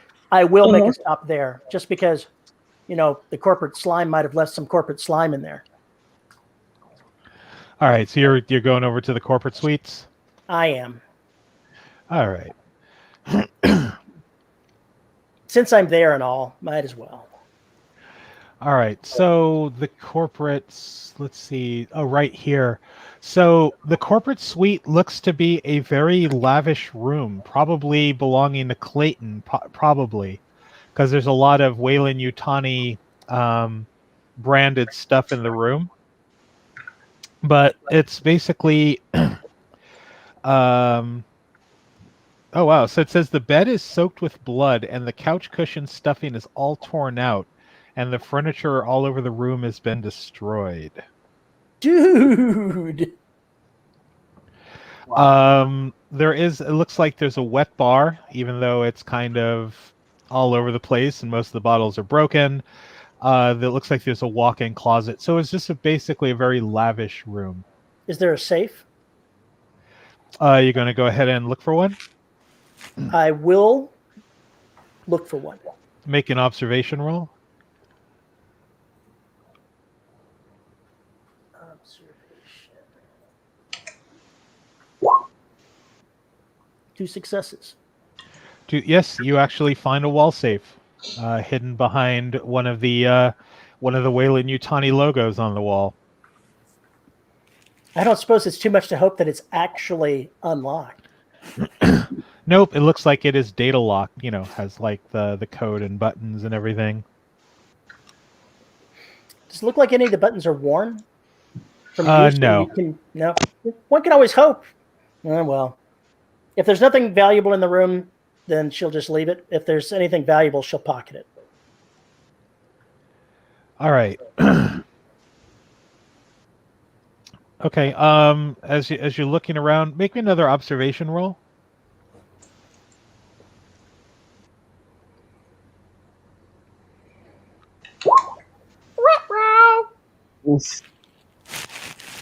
All right. So go ahead and make me a panic roll. Panic. Where is panic? There it is. 8. Oh, wow. That's an 8. So on an 8, tremble. Okay, you start to tremble. Your agility rolls are -2 to your panic stops. You could have swore something jumped as you saw something in the wreckage of the bed. But you do manage to find what looks like a very slick-looking metal box in which you recognize off the bat as illegal stimulants. Into the pocket it goes, and I am going to hurry my little self right back to the cold sleep. All right. So Kayla's been gone for now at least about 7 or 8 minutes. What are you guys doing? We're still in cryo, right? Yep. They're busy looking at the computer. They probably haven't even noticed I'm gone. You know that Kayla was supposed to go out and I guess to do a search or whatever Kayla was going to do. Right. Well, since we're still in cryo, I'm going to see if any of the other cryo chambers are, or if any of the other cryo chambers are viable, so that we can get some get some much needed sleep at some point too. Yeah, there is actually, now that Davis is gone, there is enough. There are a couple that aren't working, but obviously the skeletons, the mummified bodies in them kind of can tell you that. Right. But It's a dead giveaway. Ho ho! all right, so Kayla, observation roll.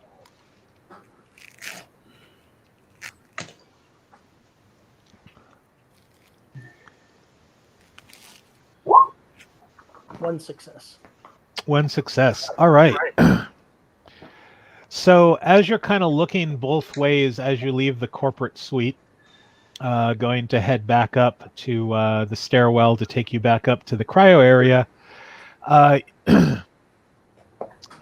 you see something kind of at the edge of this hallway in the ground, like on the ground. Does it It's seem kind to of dark be because not all the everything's kind of on that low dim lighting, just because everything's still kind of on low support since the engines aren't going. But you do see something that looks like a body that's slumped at the end of this hallway here. probably a bad idea, but she'll go a little closer and see what she can see. The body looks to be that of at least someone female, from what you can see. Does it look like an android female? They said that the android went missing, and it was referred to as a woman. Well, it's kind of hard to tell something's an android. It's not like she has this metal. She looks like the one from Spaceballs or anything. You know, just. Well, the way these dead bodies usually work, if there had been something in it, it's probably long gone by now. So Kayla is going to she's going to edge up on it until something happens that makes her either run in holy terror or gets attacked. She's going to see what she can see. All right. So yeah, no. As you get closer to it, it is a female. However, you can tell by the white stains, like from various wounds in the body, that it probably is an android. It is a female, black hair, kind of short, cut into a bob, and it just completely looks damaged.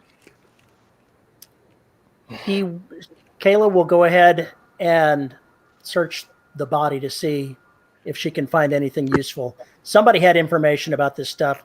Maybe she's got information. Maybe she's got a weapon. Maybe she got something valuable. Who knows? All right.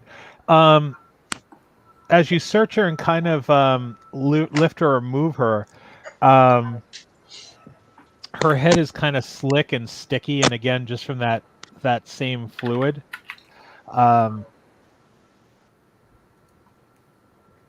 And it looks like she has a nasty wound, like on the side of her head. Yeah, well, guess who's not digging into the head to see if there's some kind of alien inside of it? That's going to be me. That's me that's not going to search the head. All right. But there's really nothing on her of interest. Okay. Kayla will go ahead and push the body over with a clear path to run the hell away and try to get a somewhat distant look at that wound. All right. So wait, you're stepping away to take a look to see if you can see what. Imagine, if you will, you said the body's leaning up against something. Yeah. She's going to put out her foot and kind of kick it over to see that the head falls away enough to get a look at it. Gotcha. That's what. It looks like some sort of gash, like something tore at her head. Seems like something an alien would do. Probably, or a giant cat, or. Yeah, that's what we need, giant cats. That would totally help us right now. Yes. Kayla is going to leave the body where it is and return to cryo. Okay. So probably after about 12 or so minutes, Kayla does return to the cryo area. Guys, yeah, I found a few things while I was looking. Such as weapons? Yeah, fine. Cham, you locked that corporate stooge into one of the storage areas, didn't you? Yes. She's dead. Something blew out her head and climbed up the wall into the air vents. Oh, the air vents. Forgot to check. And if we really want some 75-year-old snacks, I can set us up completely because I know where those are. And I found the rooms for the corporate shill, and there's a safe in there that's locked, but the room is tore up. The bed is bloody, and I swear I think I saw something move in the bed. Jesus. Oh, and I found the android. It's dead in the hall downstairs, and its head is cut open with some kind of slash. Like Just that of seems a giant suspicious. cat? I think a giant cat did it. Is there a ship's cat? Not that I you've wonder seen. out loud to myself. No, there's a little cryo tank up there, a little cat. Just Fluffy. Well, I guess we need to get these engines working, right? Yes. Yeah, let's. We ever want to get to anywhere. Yeah, we'll never get home with engines. Well, let's go try to do that. so you know that possibly you're going to need to go to the reactor core at least to kind of see what the damage was done, and then figure it out from there. Right. And the reactor core is. It's on deck B. So you guys are.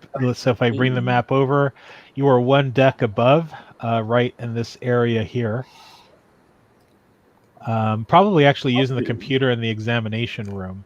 So you're going to have to come down the stairs here to here, and then here's the reactor core down this way. Right. I want to make sure that. Can't we use the stairs here in junction A2 to go down to junction B? Actually, yeah, you could. I want to make sure that I retrieved the motion tracker thing before leaving the bridge. Cham, I got a question for you. And this is kind of personal, so I get it if you don't want to answer, but is there a way to retrieve an android's memory? Yes. Because the android body downstairs might have some memory that would be helpful to Access codes too, right? Oh, maybe some kind of information. Yeah, it's a good idea. Assuming that its memory wasn't damaged from the head injury. Do you think it could have been removed? Could that be what the cut is?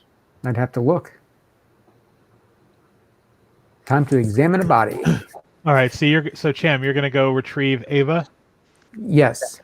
and where are you going to bring Ava? I'll bring her back to the examination room. Okay. So Kayla will go with Cham. Okay. He's an android, but he's still, her best bud. And who is going down to the reactor core? Wilson, you're with me. Hope you got some reactor skills. I'm not. I don't. Oh no! Well, you're still with me. Okay. All right. So yeah, you can go all the way down to junction A2 and go down the ladder. So a couple of things is that once you kind of get out here, so you can try to go this way. So the reactor core is pretty much within the wall. So the most likely part is that you're going to have to go through like a Jeffrey's tube sort of thing to go from like one area to the next, because there's no real like doorway to the reactor. It's more of a maintenance hatch going in there. And also, if you notice here on the map that this area labeled science module is like nothing, it's also because you kind of briefly remember Clayton saying something about this was ejected as they were leaving the planet. So a piece of the ship was basically left behind. Okay. Wow. So you're going to have to go probably through the junction and then find something here. So go ahead and both of you make me observation rolls.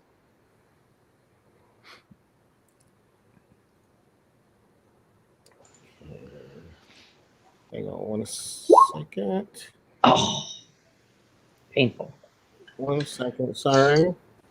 I lost it. Let me find it real quick. Okay. There we go. All right. So I need Vanessa to go ahead and make me a panic roll. Okay. 1d6, correct? Yeah, 1d6, and then your stress level. 1 plus 6 is 7. All right. So yeah, you're kind of you're a little shaky about things, but nothing too crazy. However, what probably is making you nervous is that you find that both of you find the entrance, the maintenance hatch entrance, but it looks like the gating to the door or the gating to the shaft has been hastily removed. I'm sure nothing went down there. This, I turned to Wilson. I say, that this kind of looks like the engines were sabotaged. Yeah, that is what that. Damn.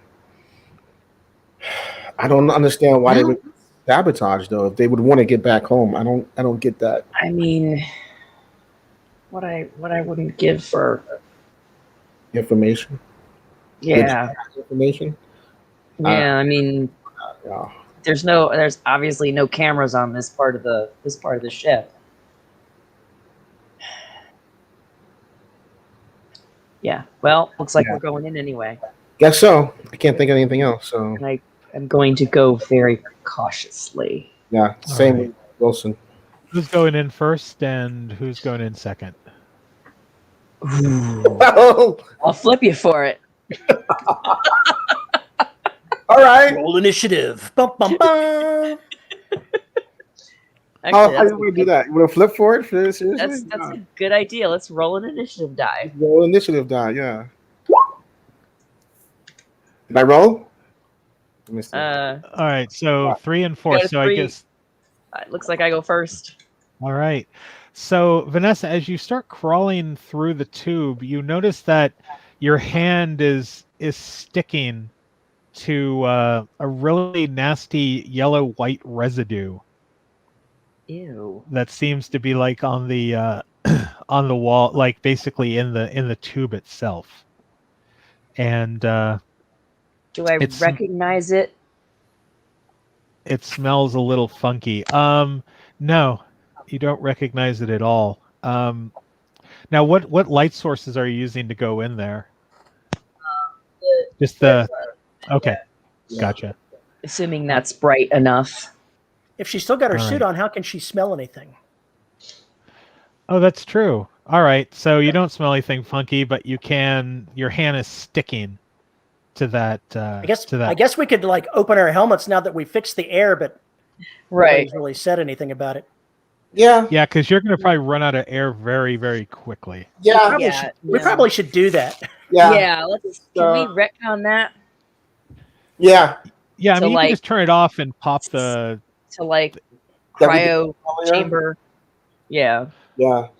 Okay, so are you still wearing the suits, but just have the oxygen turned off on them? Okay, gotcha. Yes. All right. So let's go back to the others. So yeah, you managed to grab Ava and drag her body up to the examination room and pop her up. You can tell, yeah, she's taken a nasty head wound. However, it looks like it is something that is repairable, at least to bring the android back online. If that's something you wish to do.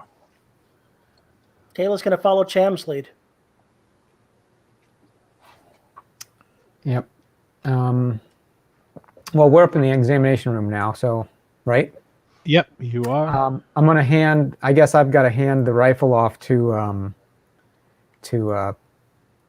Rye so that I can get my hands in this other android. Okay. Seems like the best thing to do. And I'm going to start poking around the head to see if I think there's enough intact there to like start cutting her open and doing the necessary hookups to access the memory. Okay, Or so you said she was repairable. She may be repairable. You may be able to bring her back online. Mm-hmm. Yeah, but didn't they say that she kind of went berserk? Yeah, they actually didn't say I don't that. think They it said just that. no. Oh, She I just thought- someone says that they didn't trust androids because they're known to right. go Yeah. berserk. Oh, right. Right. So, all right. I need you to go ahead and make me a Comtech roll. All right.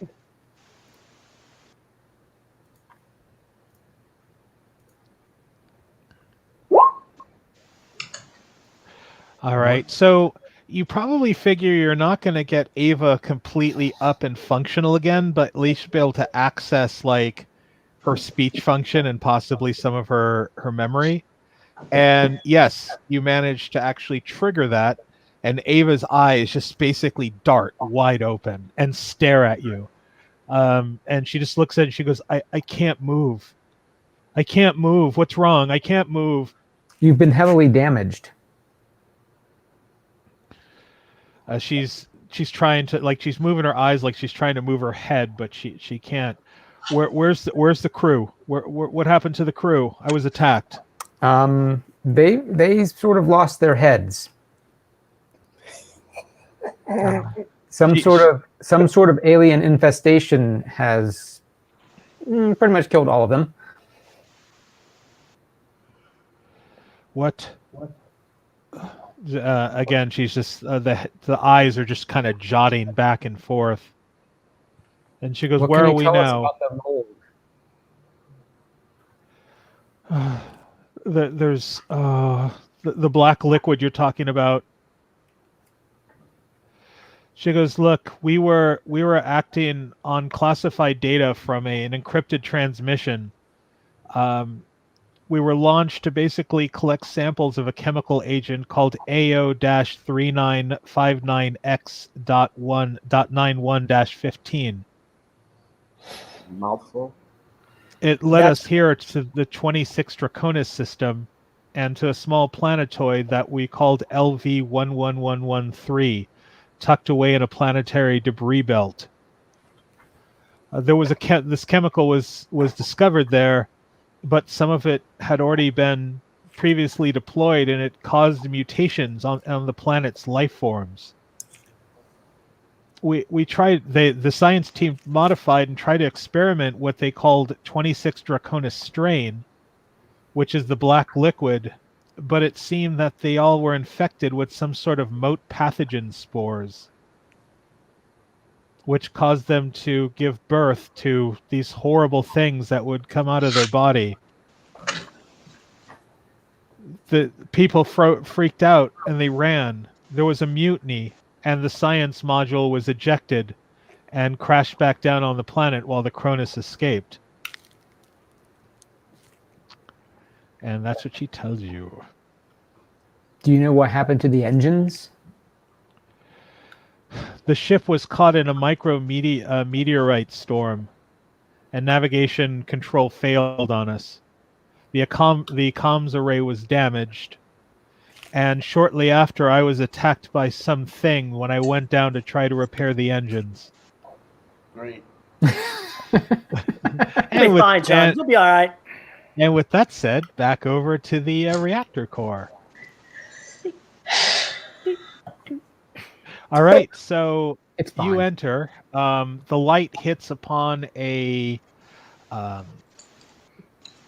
basically a core, a centerpiece that has some lights and such on it. That mold and spore stuff is pretty much covering the core, and it looks like that's part of the damage. You probably figure that you are going to need to probably do a little bit of work on the outside of the ship, but in order for that reactor relay to start up again, you're going to have to go ahead and remove that whatever that is that's basically attached itself to the fission engine. Hmm. How big Oh. is that? I mean, like how much of it is? How much is it? You know. It looks like it would take. It looks like might take about half an hour to chisel that off. If you had basically like heavy machinery and a blowtorch sort of thing, it like an incinerator. Oh, looks like a four-person job. So Vanessa, are you going to go ahead and try to start working on that now, or?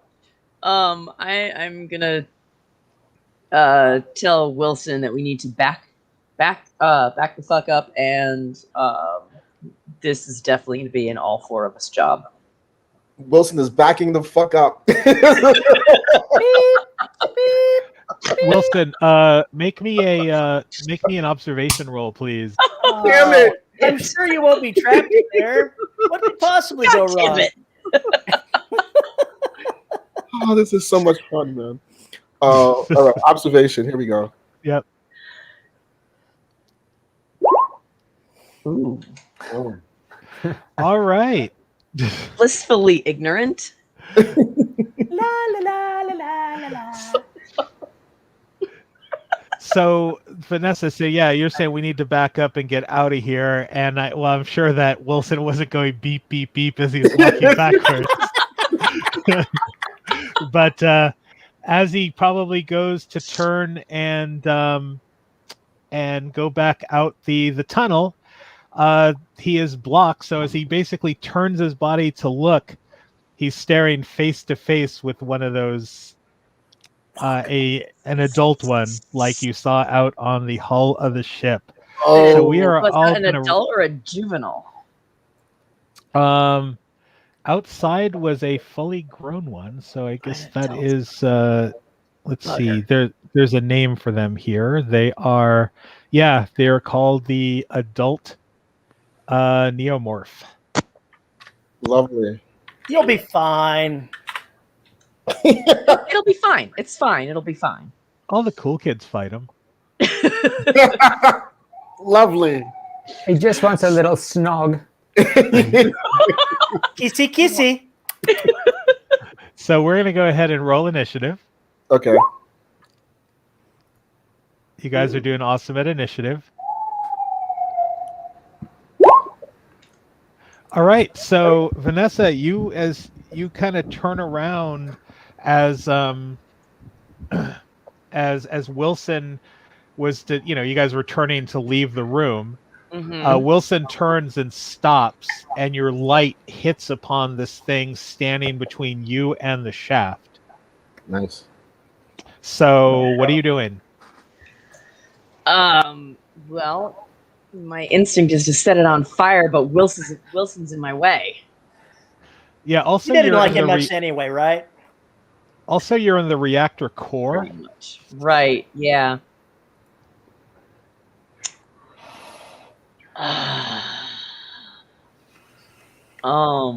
Stop, drop, and roll, Wilson. Is there anything like right near to my hand, like a wrench or anything like tool like or You pretty much have what you have on you. Like, all right. Because I know I didn't pick up the service pistol. I just have the incinerator with me. I am merely going to say, Wilson, shoot it. And that's what Wilson does right away. Is holding an action a thing in this? Yes, you can basically hold an action to go at a later time in the initiative. So all right. Well, I'm just going to tell Wilson to shoot it and get out of the way, and the action I'm going to hold is I'm going to try to punch it because that's all I can do. Wow. That's okay. bad. Or no, I'm going to try to set it on fire. That's what I'm going to try to do as soon as Wilson's out of my way. Fire. All right. All right. So let's go ahead and see how this plays out. So Wilson, it is your turn. All right. So what I do is I kind of like lunge to my right, but as I do, I fire point blank with the shotgun. Okay, so you're going to get up to it and go ahead and hit point blank. So there's really no modifier to that. You're not. Are you taking time to aim it at least? Yeah. Or But I'm also lunging to my right, so I'm pointing and then moving out the way as I fire. You see what I'm saying? Like, John McClane. Yippee-ki-yay. all right. So let's go ahead and first go ahead and make your roll to hit. Oh yeah, let's do that. Well, it was nice. It was nice where it lasted. All right. Yep. For real. Is that range combat or? Yep, it is going to be range combat. Okay.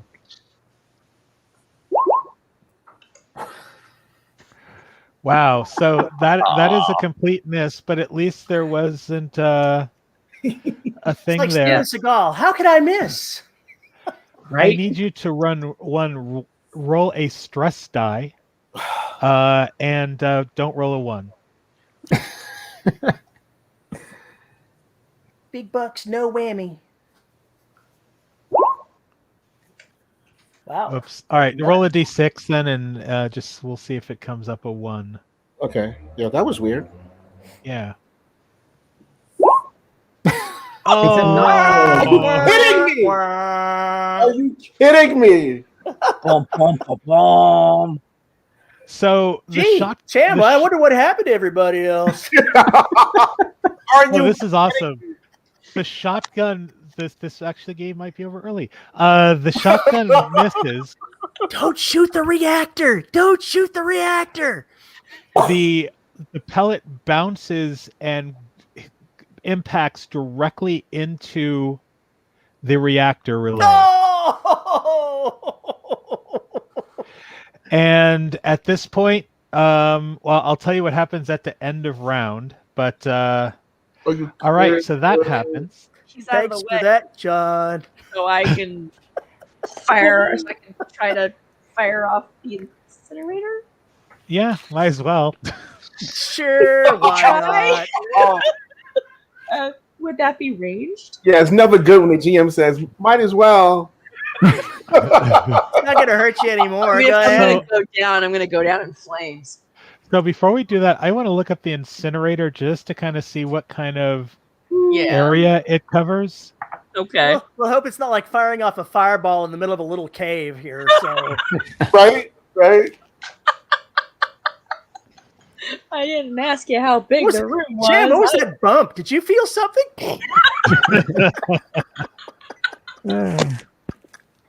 Oh, maybe they got the engine started again. Is that thrust? It felt like we moved.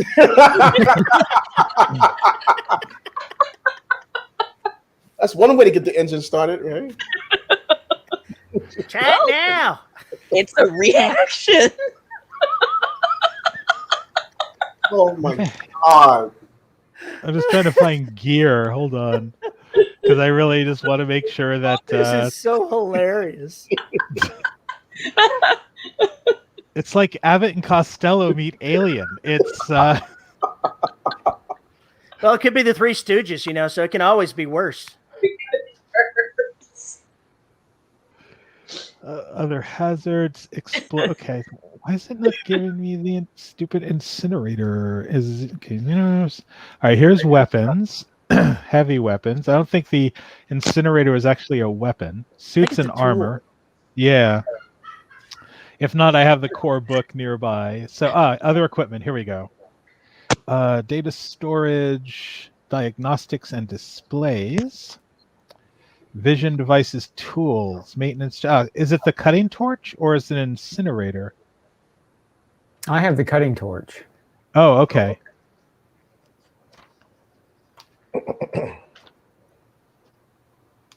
Incinerator unit, page 89. Drum roll, please.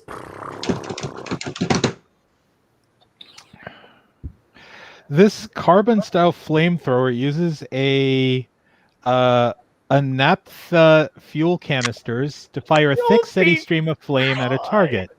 It is commonly used by the Colonial Marines who deploy the weapon at the squad and fire team level. Civilian models, the troop, okay, given a... All right, this good standby weapon, having a pinch, especially facing off against hostile organisms. Most animals retreat from fire. Yes, any target hit by the incinerator also catches fire. Intensity 9. So it is a so basically it is a basically it's a flamethrower. Oh yeah. All right. All right. So go ahead and make your range combat roll. Range. Big bucks, no whammies. Right.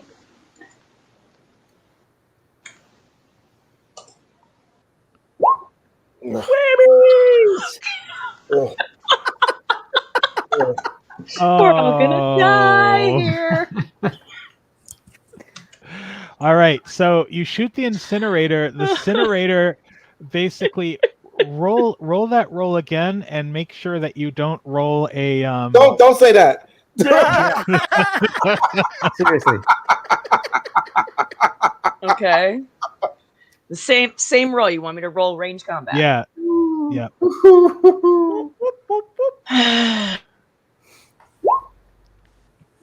Oh. So all right, I also need you to make a panic roll. Roll the d6. Bye-bye.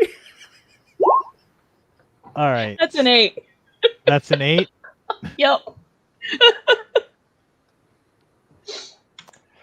All right. So so pretty much so you're -2 to anything with agility until the panic stops. Okay.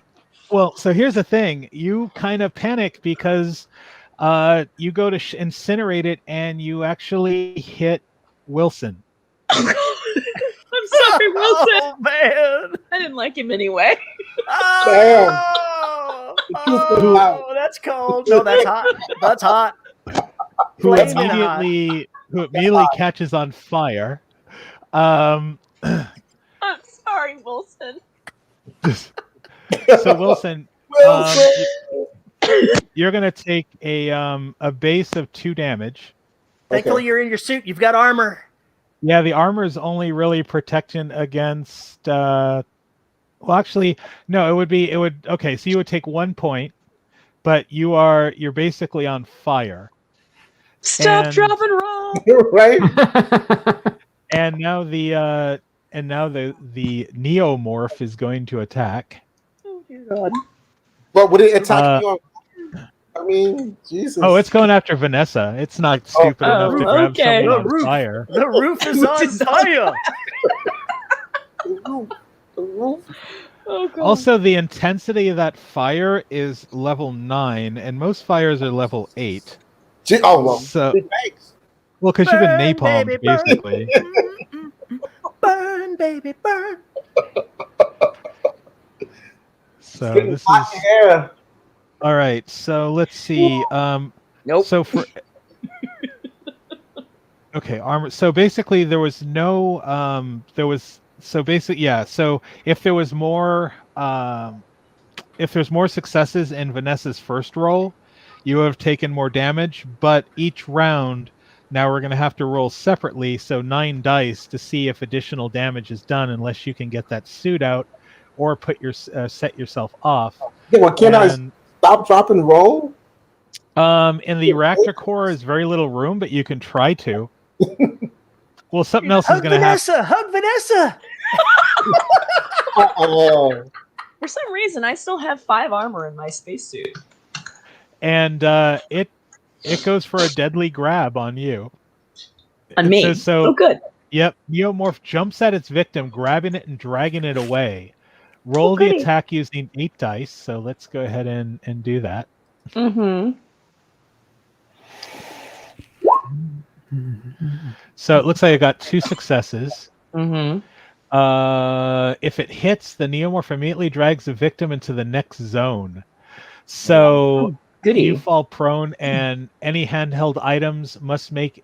Oh, and you must. So basically, what ends up happening is you shoot it. It jumps on you, grabs you and starts running through the vent with you. That must be a pretty serious vent. Well, it's a Jeffries tube. It's pretty big. Okay. Probably not the most comfortable being yanked through a tube ever. But yeah, so you're being dragged, and you must make an immediate panic roll. I would think so. Obviously. Oh. I did it. Hold on. There we go. Oh 6. wow, All right. that's a keeping. That's a 6 plus. You want my stress level on that too, Yeah. right? That's a 12. Wow, this is getting better as everything goes along. 12. Scream. You scream your lungs out for 1 round, losing your next slow action. Your stress level. Oh, your stress level is decreased by 1. Decrease? Yep. But every friendly character who hears your scream must make an immediate panic roll. That's all, y'all. I don't know. We're in the med bay. Can we hear her? I'm on If you're on comms. I don't know. I haven't heard anything from them so far. I don't know that I've heard. So at least Wilson needs to make a panic. Oh, I can't hear her. I'm too busy trying to put the fire out. Sorry. I'm on fire. I'm not really concerned about somebody screaming. I am literally on fire. All right. Well, either way, you still need to make a panic roll. Okay. I tried. Whew, boy. All right. D6 plus your stress. So what stress level are you at? 4. 4. So now So that is 9. So you're at 9. Drop item. So yeah, you're on fire, and you probably would have dropped your rifle anyway. Right. As you head down. So all right, and your stress level increases by 1. Okay. So yeah, you're flailing. So what even is cooler at this point is because you hit the reactor with the shotgun. Right. There's now a flashing beacon aboard the Cronus, and Mother now starts doing the self-destruct countdown. Oh God! You guys really rock.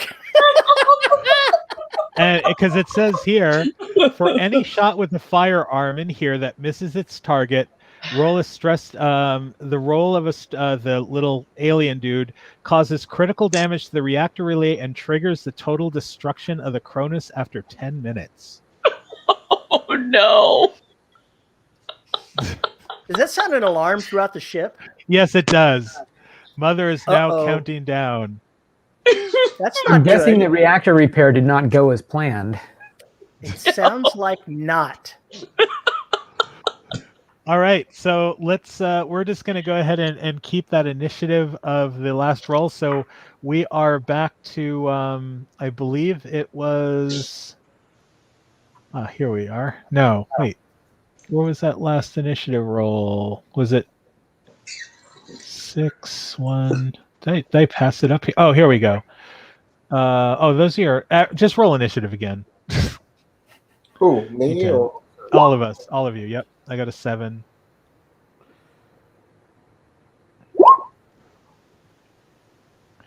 right, both of you at 6. So the neomorph goes to attack Vanessa again. Oh my God.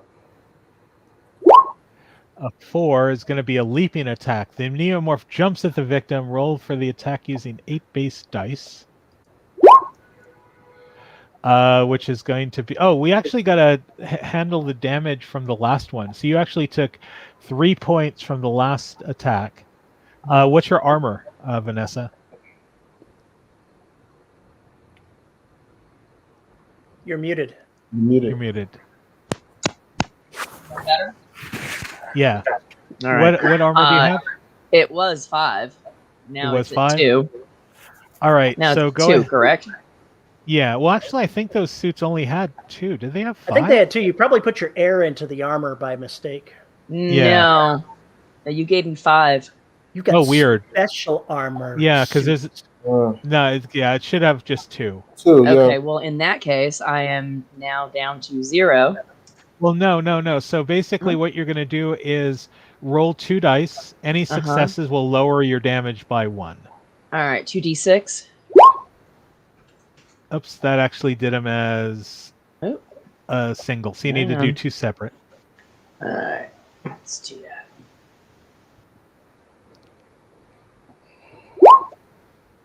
Oh, one All right, success. so 1 success. All right, so you take 2 health Mm-hmm. from that last one. And then this one actually hits you for 3, so go ahead and roll your armor again.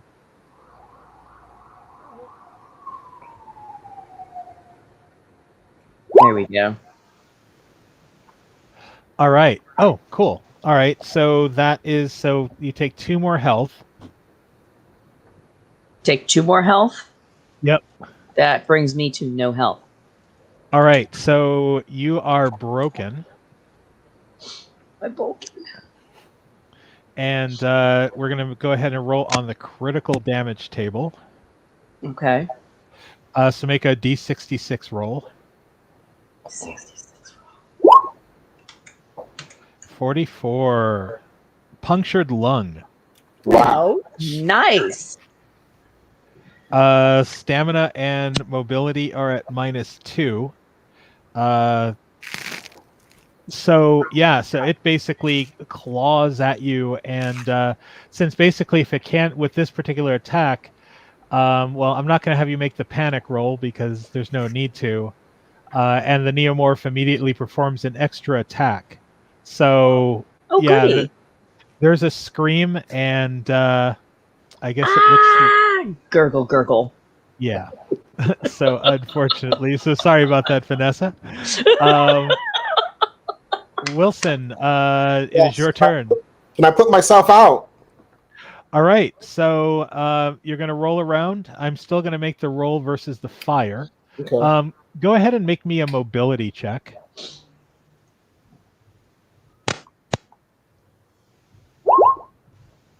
Oh. All right, so I need you to make another panic roll. Of course.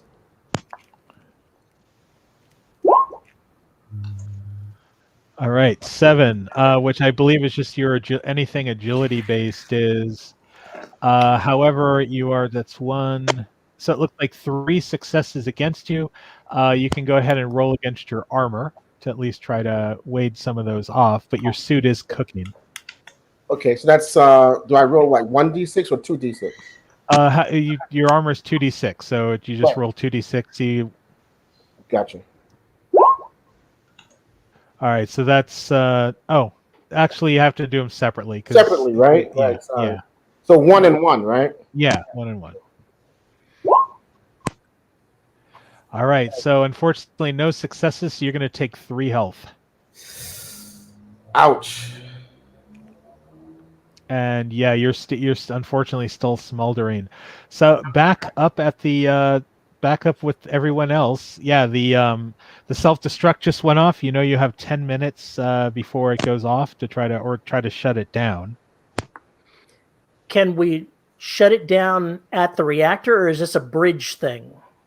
You would actually it's a reactor core breach the way Mother is yelling it out. So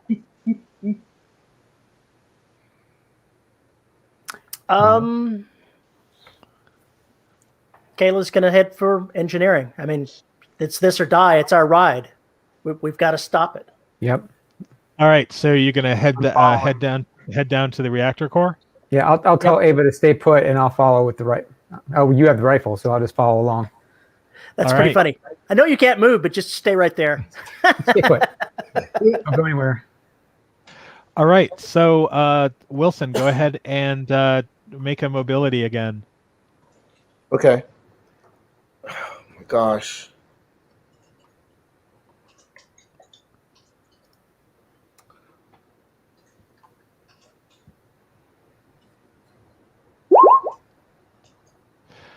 All right, so you're basically basically kind of banging this. Are you trying to take the suit off, or are you just trying to Yes. Okay. Take it off, pat it. That's fine. I'll say that you got the suit off, so you're not going to take any more damage, but the suit is really unusable at this point. You kind of have to kick it to the side. Okay. What are your actions at this point? Mother is now counting down to like 9 minutes.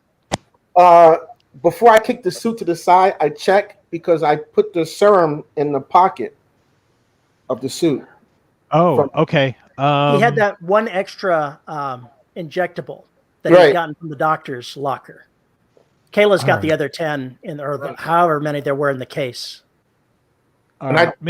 Make me another mobility to see if you can successfully get it out before it's consumed with the rest of the suit. Gotcha.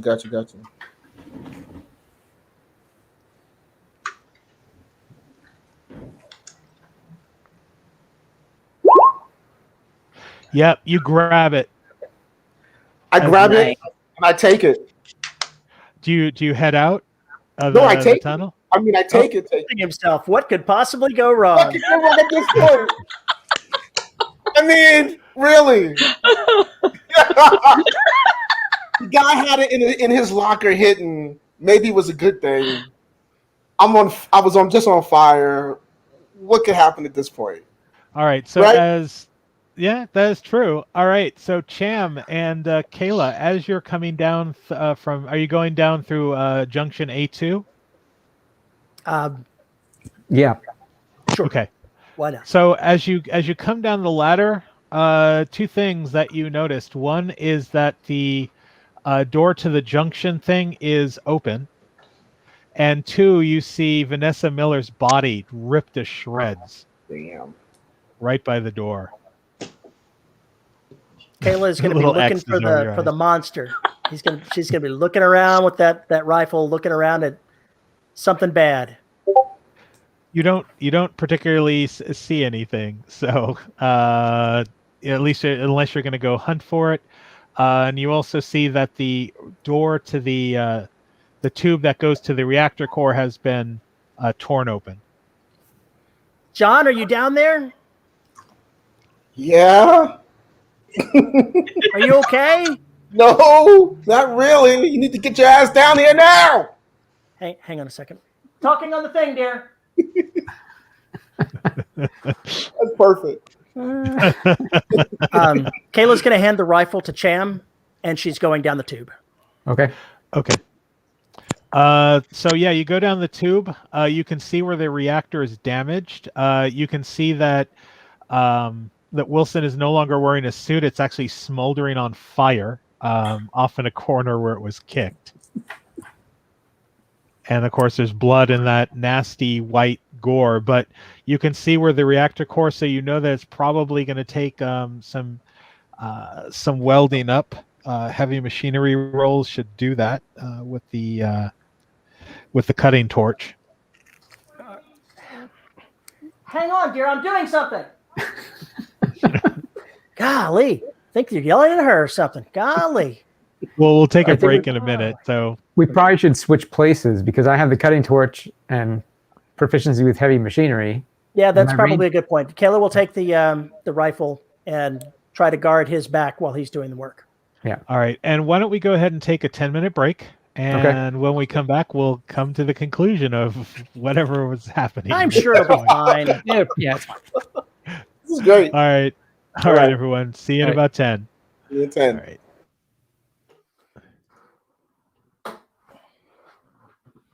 You know I'm playing the game on this thing, right?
Right. So let's see here. We are back. Well, we have a few more minutes before our break's over, but just wanted to get everyone's thoughts so far on what's going on. I love it. I'm dying. Having fun. Terry, you're muted.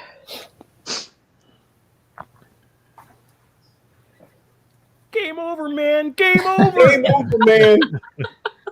Game over. I'm real sorry. I had to pop off. I was not expecting a delivery of a half dozen Krispy Kreme donuts. Oh, wow. Nice. Well, who would expect that, right? My girlfriend texted me. She's like, I just left you some Krispy Kremes on your doorstep. I'm like, shit, I'm in a thing. But I can't leave the food on the... No problem. Yeah, and anyway, since everyone else is in cryo, you put everyone back in the cryo. There's no really I usually would hand off another character. So yeah, that's fine. I have an idea on that. I have a systems repair bonus that I could use with a +1 mod that I haven't used yet, and it was for repairing a system, trying to get something working. It's possible I might be able to jury rig the android enough for her to take over the broken one, if we live. And if not, that's okay. I am so invested in this. I'm staying to the end. Awesome. Same here. Staying to the end. All right. So, yeah. So you make it through the tube. Like I said, you see Wilson.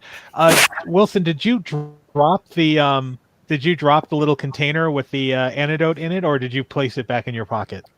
He stuck it in his leg. Did he injected himself? Oh, are you kidding me? Yeah, I took it, and then I took the vial and I guess put it in my pocket. Okay. So yeah, I just want to see if Kayla's seen anything at the end. So, yeah. So Wilson's standing there. His suit is completely burned, and like I said, you can see we're on the reactor core. The damage was done from a shotgun. It looks like.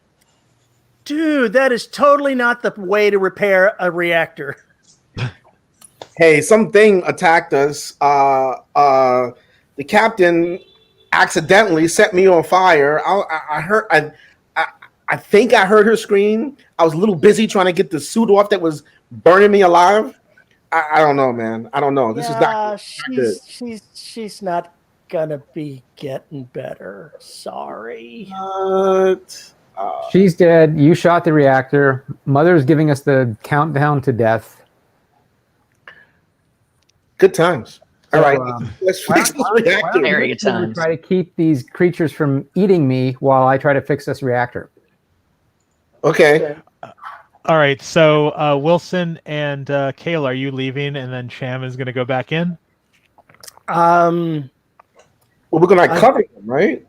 If we're covering them, we can either do it from in here, but it might be tight, or we can go to the outside of this Jeffries tube and guard it out there. Yeah. What do you think? Maybe one inside, one outside. Yeah. Who's going to vote to go outside? Let me think about that. Not me. Hey, the last time I flipped for it, it didn't work out well for me. So let's guard from in here. We'll guard right here. All right. Mother announces 8 minutes to self-destruct. All right. I'll go outside. Is there literally a reason why we can't both stand here and aim our weapons up the Jeffries tube? Oh yeah, I'm being serious. Yeah, we can guard from in here. Okay, all cool. Right. Cool. All right, Cham. So you're going to go in and go ahead and make me a heavy machinery roll. Okay. To try to fix that breach. I guess I could use my story point. Yeah, you can if you'd like to. Actually, everyone add an additional story point onto you because I actually gave you all your third agenda in your journal. Oh, so you actually got through your second agenda very well. I'm sorry, Vanessa, but you could have lived. Maybe she could use her story point now, and she's not quite dead yet. Okay, well, in that case, okay, I'm changing what I'm doing, having just read my agenda thing. I'm going to use my story point to. I'm going to make the reactor unrepairable. Wow! Nice. And if That's what we if get there's for a way to trusting an accelerate android. it, you know, may as well. I mean, what the heck? We're gonna die. We're gonna die. But look, it'll be quick and painless. It'll be just like that. So while the work is going on, we're watching out the Jeffries tube. Does Kayla have any inkling looking around when she's looking that he's not repairing it? No, I mean, because he's basically looking really intent and fixing it. I mean, Then we're gonna die. So the last part of this shit show happens now, when you actually feel the Cronus kind of like stop. Well, kind of like a jostle, like it hit something. That's not good. Oops. What's that? I don't want to set the world on fire. Why is our android singing? What? Oh, it's your android now. Right? As the corporate shill, this is your responsibility. And Mother's still counting down. It doesn't look like so Cham, it doesn't look like it's repairable. Oh, darn it. That's unfortunate. Well, it was nice working with you guys. So what's the countdown to? Yeah, what's the countdown? The countdown is at 7 minutes.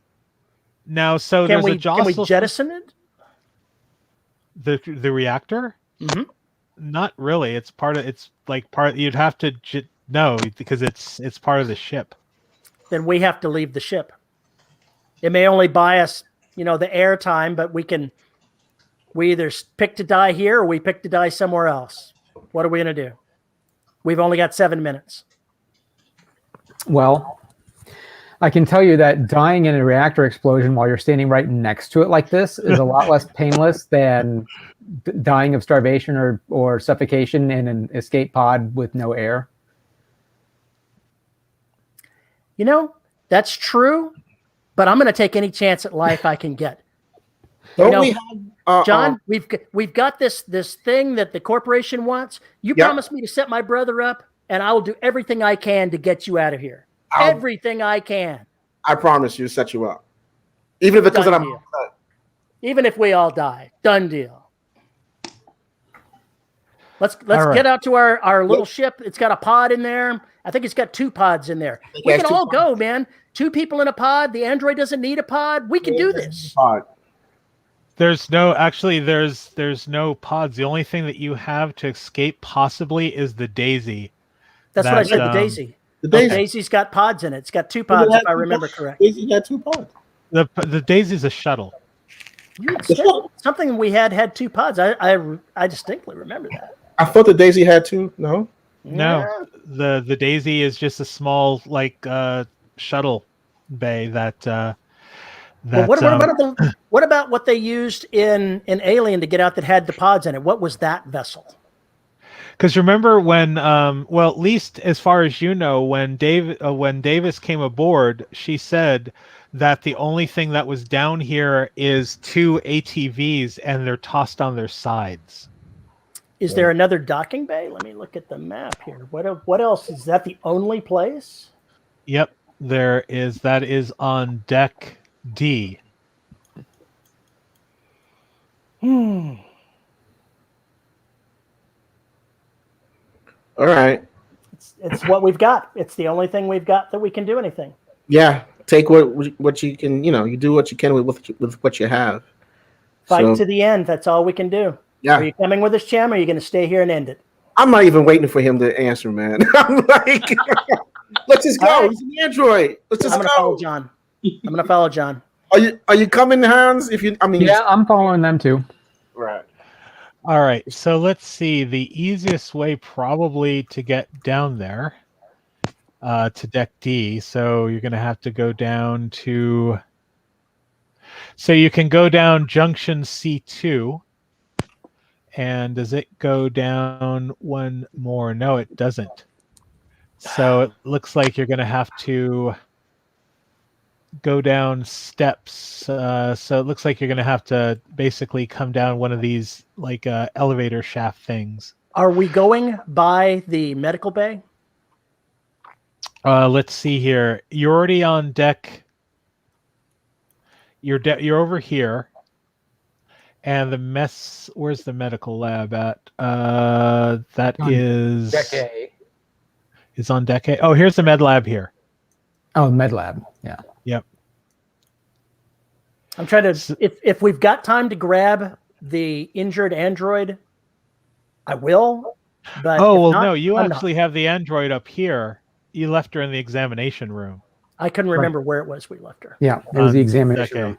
Well, I take a syringe and test tube from the medical bay really quick. All right, so you're running over to the medical bay. So you're running out this way through here and over into the. And what are the rest of you doing?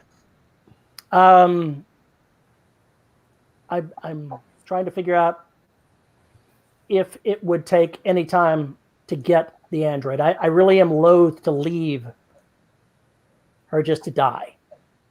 Yep. It is now 7 minutes and counting. Ugh. So we're trying to head back to the Daisy, right? Yeah. Okay. We got to go down to D. While he's going to med lab, he's going to get Ava. I'm going to go ahead and go to the Daisy and try to get it prepped for departure. Okay. So let's start with who's going up to get Ava? I am. All right. So you go back up the ladder. I need you to make an observation roll, please.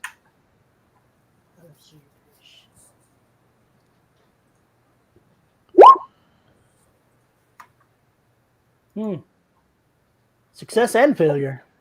All right. So go ahead and make a panic roll, but you did get a success.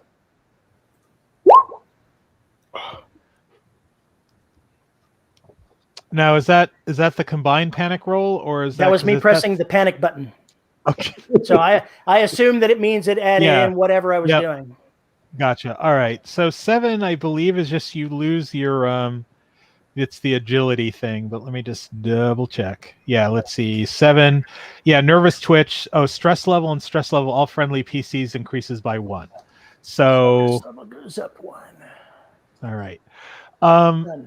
So as you're coming up the ladder, you hear voices. What are they saying? You hear let me just go here to my cast of friendly people. Well, non-friendly people here. You hear someone with kind of a Russian accent, basically saying,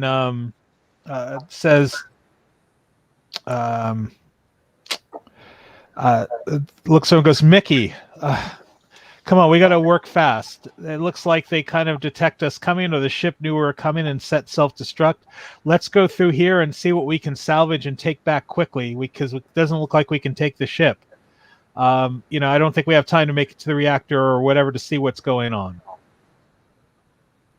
I'm going to use my comm and pass word to the others that we've got somebody boarding the ship, and I think that impact was another ship docking with us.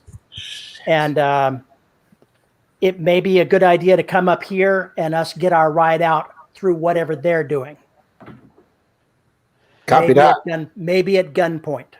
Copy that.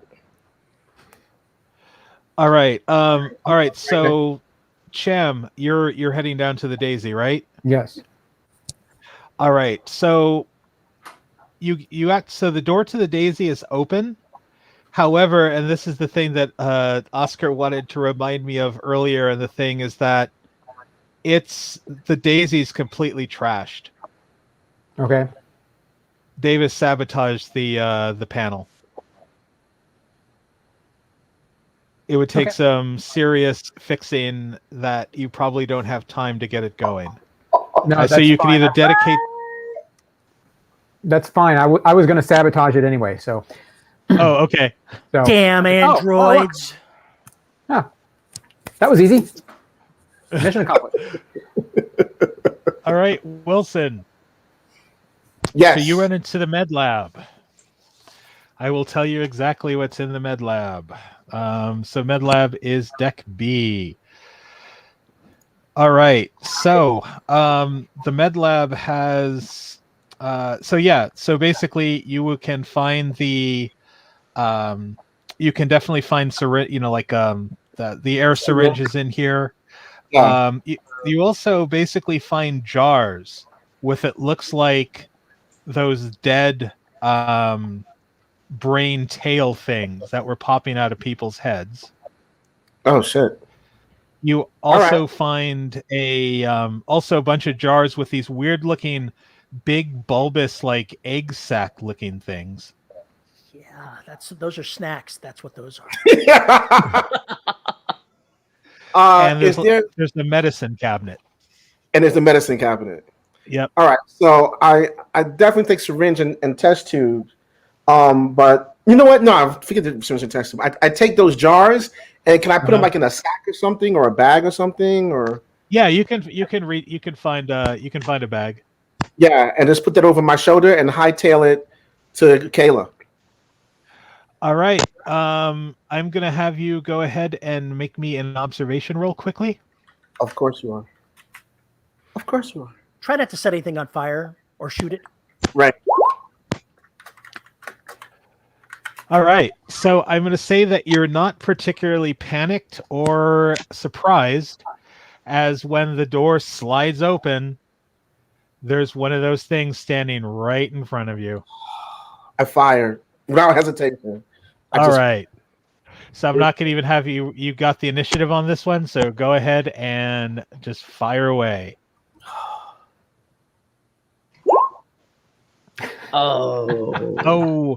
So what that means, besides a panic roll, what that means is that your weapon's completely out of ammunition. Oh, I'm tired of these MFing xenomorphs on the MFing plane. Wait a minute. Can I use one of my story points?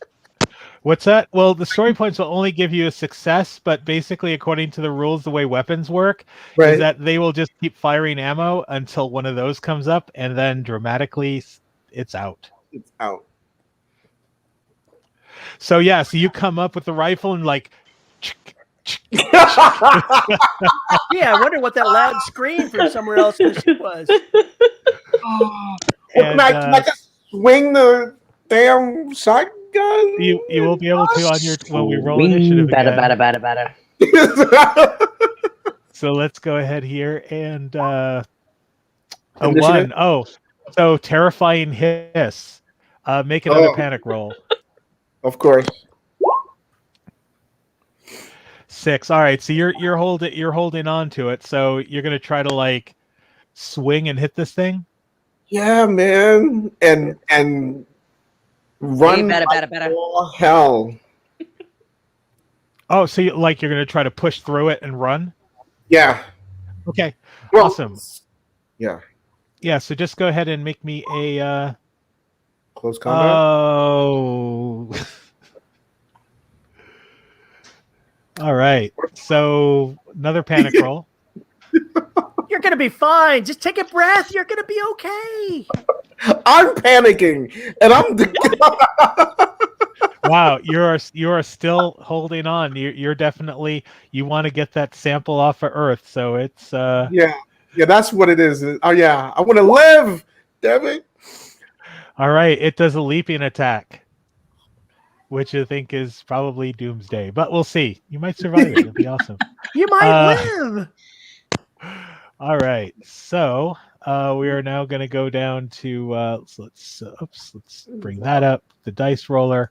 So Neomorph jumps at the victim. Roll for the attack using the base 8 dice. So we're going to do that. Let's see how many.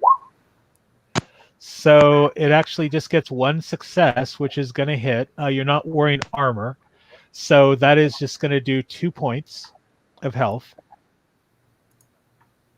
Yikes. And then if the attack is successful, the victim is thrown to the ground and must make an immediate panic roll. And the Neomorph immediately performs the extra attack with a base of 10 damage, or 10 dice. So, panic roll? Yep. Did it go? No, it didn't, right? Nope. Sorry, hang on. All right. There we go. Wow, you're pretty calm as so that looks like 3 successes, and its base damage is 2, so that's another 5 health. Oh. And how much health do we have? Not that much. I'm betting. Yeah. It should be on your character sheet. So you lost 7 already. And let's see here. Where's your character, did. Wilson? Yeah, I'm dead. Yeah, I think I'm pretty Yeah, deprived. yeah. 'Cause you already had 2. You're a doornail. All right, so That was fun. yeah. So basically, it was kind of like the movie Alien, where Burke kind of was trying to escape with the sample, and the door opens, and all right, but hang tight because we're almost done here. Let's see what the end game is here. So, all right, awesome. So, let's see. Cham, were you heading, or I should say now, Lucas, were you heading back up to the top tier again, or no? Yeah, because I heard Kayla's message about the other ship and the other salvage crew, so now I've got to go up and deal with them. All right. So yeah, you head up. Are you trying to sneakily head up, or are you just kind of walking up there? Yeah, I'll try to be stealthy about it. All right. So let's see here. That is going to be a we're going to call that a mobility check.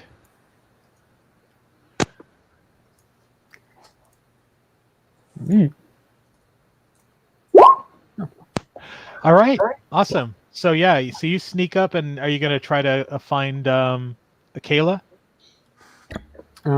Yeah. I think he's trying to find the other ship. Isn't that what he said? Well, yeah, I'm heading up to that level. Okay. Are they docked on that level? Yeah, they are connected to the airlock where you guys came in. Like, so right here. Okay. Is there a way there that I can just disconnect that ship completely? Yeah, actually, because remember, it's still kind of jury rigged because of the when you went over, it was busted, so you guys kind of had to jury rig the connecting tube. So you probably figure that's connected there. So are you going to try and go ahead and disconnect that tube? Yeah, and yeah, just cut them loose. All right, go ahead and make me a heavy What a machinery. pal, man! What role did you say? Heavy machinery. Oh, okay, good. The android saves the universe. Nice. All right. So I guess the end game of this, and I'll go ahead and narrate this last part because it's kind of what ends up happening. So as Cham/Lucas disconnects, you're basically faced with like 4 people running mad dashing towards the airlock, where they just see Lucas standing there with probably an emotionless look on his face. As Kayla is going to follow them, because that's what one does. Yep. So yeah, you'll see it there. Just Cham is standing there looking almost like deadpan, I'm assuming, at the 5 people who are now turned around trying to figure out who you are, as Mother starts counting down 30, 29. Out the airlock. 28. Jump. And they realize that the ship has been disconnected, and both the Cronus and the wow, we didn't even get to see the other ship, which was the it was the USS Sorry. No, it's the the Sotillo. The Sotillo, the scavenger ship, both go up in a giant fireball. Wah, wah, wah. And Cham wins everything. All right. That was actually kind of a really awesome end to the story. That was awesome. no one made it back to Earth. So Earth is saved at least from the weird neomorphs that were inhabiting the ship. So yeah, so basically yes, the Cronus had launched like 75 years ago to go ahead and check out this agent, that slime. And when they got there, the scientists are like, "Oh, we can refine it to do cool stuff." It didn't quite work out for them. People got infected. They had to launch they launched the science piece of it, the scientists, because they were all infected. The Cronus went into sleep. Unfortunately, a meteorite storm hit the Cronus, damaged it, and it was lost until you found it. So I will let you in on a couple little secrets here. Weyland-Yutani knew about this and blew up the Montero on purpose to make sure that you were aboard the Cronus. That sure helped their cause. And if you would have gotten the Cronus back online, Mother was going to activate. Hold on, I will, because it had kind of, well, not really a super cool name, but I will go ahead and, where'd it go? Yes, Mother would have activated Special Order 966 to lock the Cronus on a collision, well, basically a path back to Earth. Right. If you would have gotten the engine started and the array fixed. So which was my orders. Yep. Yep. So it looks like John J. Wilson had other ulterior motives. I just wanted a new ship. That's all. I just wanted a ship. I just wanted to have my family supported whether I lived or died. So thanks for that, John. Even though we didn't get out of here, you promised it. So I win. And as we can see that Cham had another agenda because he wasn't actually Cham. He was an android named Lucas. You killer. Do you want to go ahead and reveal your agenda, Lucas? Yeah, at first I was supposed to learn as much as I could about the threat. And then ultimately, since I was actually working for a rival corporation to Weyland-Yutani. Eventually, I was supposed to prevent the specimens from getting back to Earth at any cost, even if it meant killing everyone. Nice. Wow, awesome! So this turned out really well, and so both these episodes are archived on YouTube. So if anyone wants to see them and go back and watch them, they're there. I've also downloaded them as MP4s to keep them in case we ever want to watch them again or whatnot. But anyway, I'm gonna go ahead and give everyone some time back. It was actually a really fun run, and I'll go around and give everyone just kind of a final call out, and then we'll go ahead to credits and hang on tight till that's over, and then I'll say goodbye to everybody behind the scenes. So anyway, show us your crits. We are here every other Friday doing Ravenloft. Next month we have a very special guest GM and a very special episode. But I won't say anything to jinx it right now because it's all still kind of in the works. But I will go ahead and kind of let everyone know once that's happening. And that's really about it. So I will go ahead and turn it over to Hans. Any last words? No, I'm sorry I killed everybody. He doesn't look sorry. It was nothing personal. Just good business. Well, we are product. All right. Terry, anything? I'm Terry Mixon. You can find me on Amazon, and I'm the author of the Empire of Bone saga and the Imperial Marine saga. All right. Kathy. Thanks everybody for watching. I had a really good time. I hope you did too. Thanks to my friends who came on. Hi, Ezra. And hope to see you all again soon. All right. And Derek? I had a great time. I'm sorry I didn't get to fulfill my corporate agenda.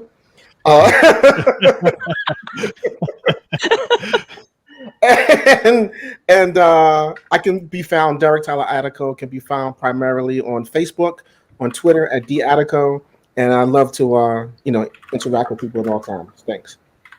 All right, awesome. And everyone who is watching, thank you for watching, and we will see you all later.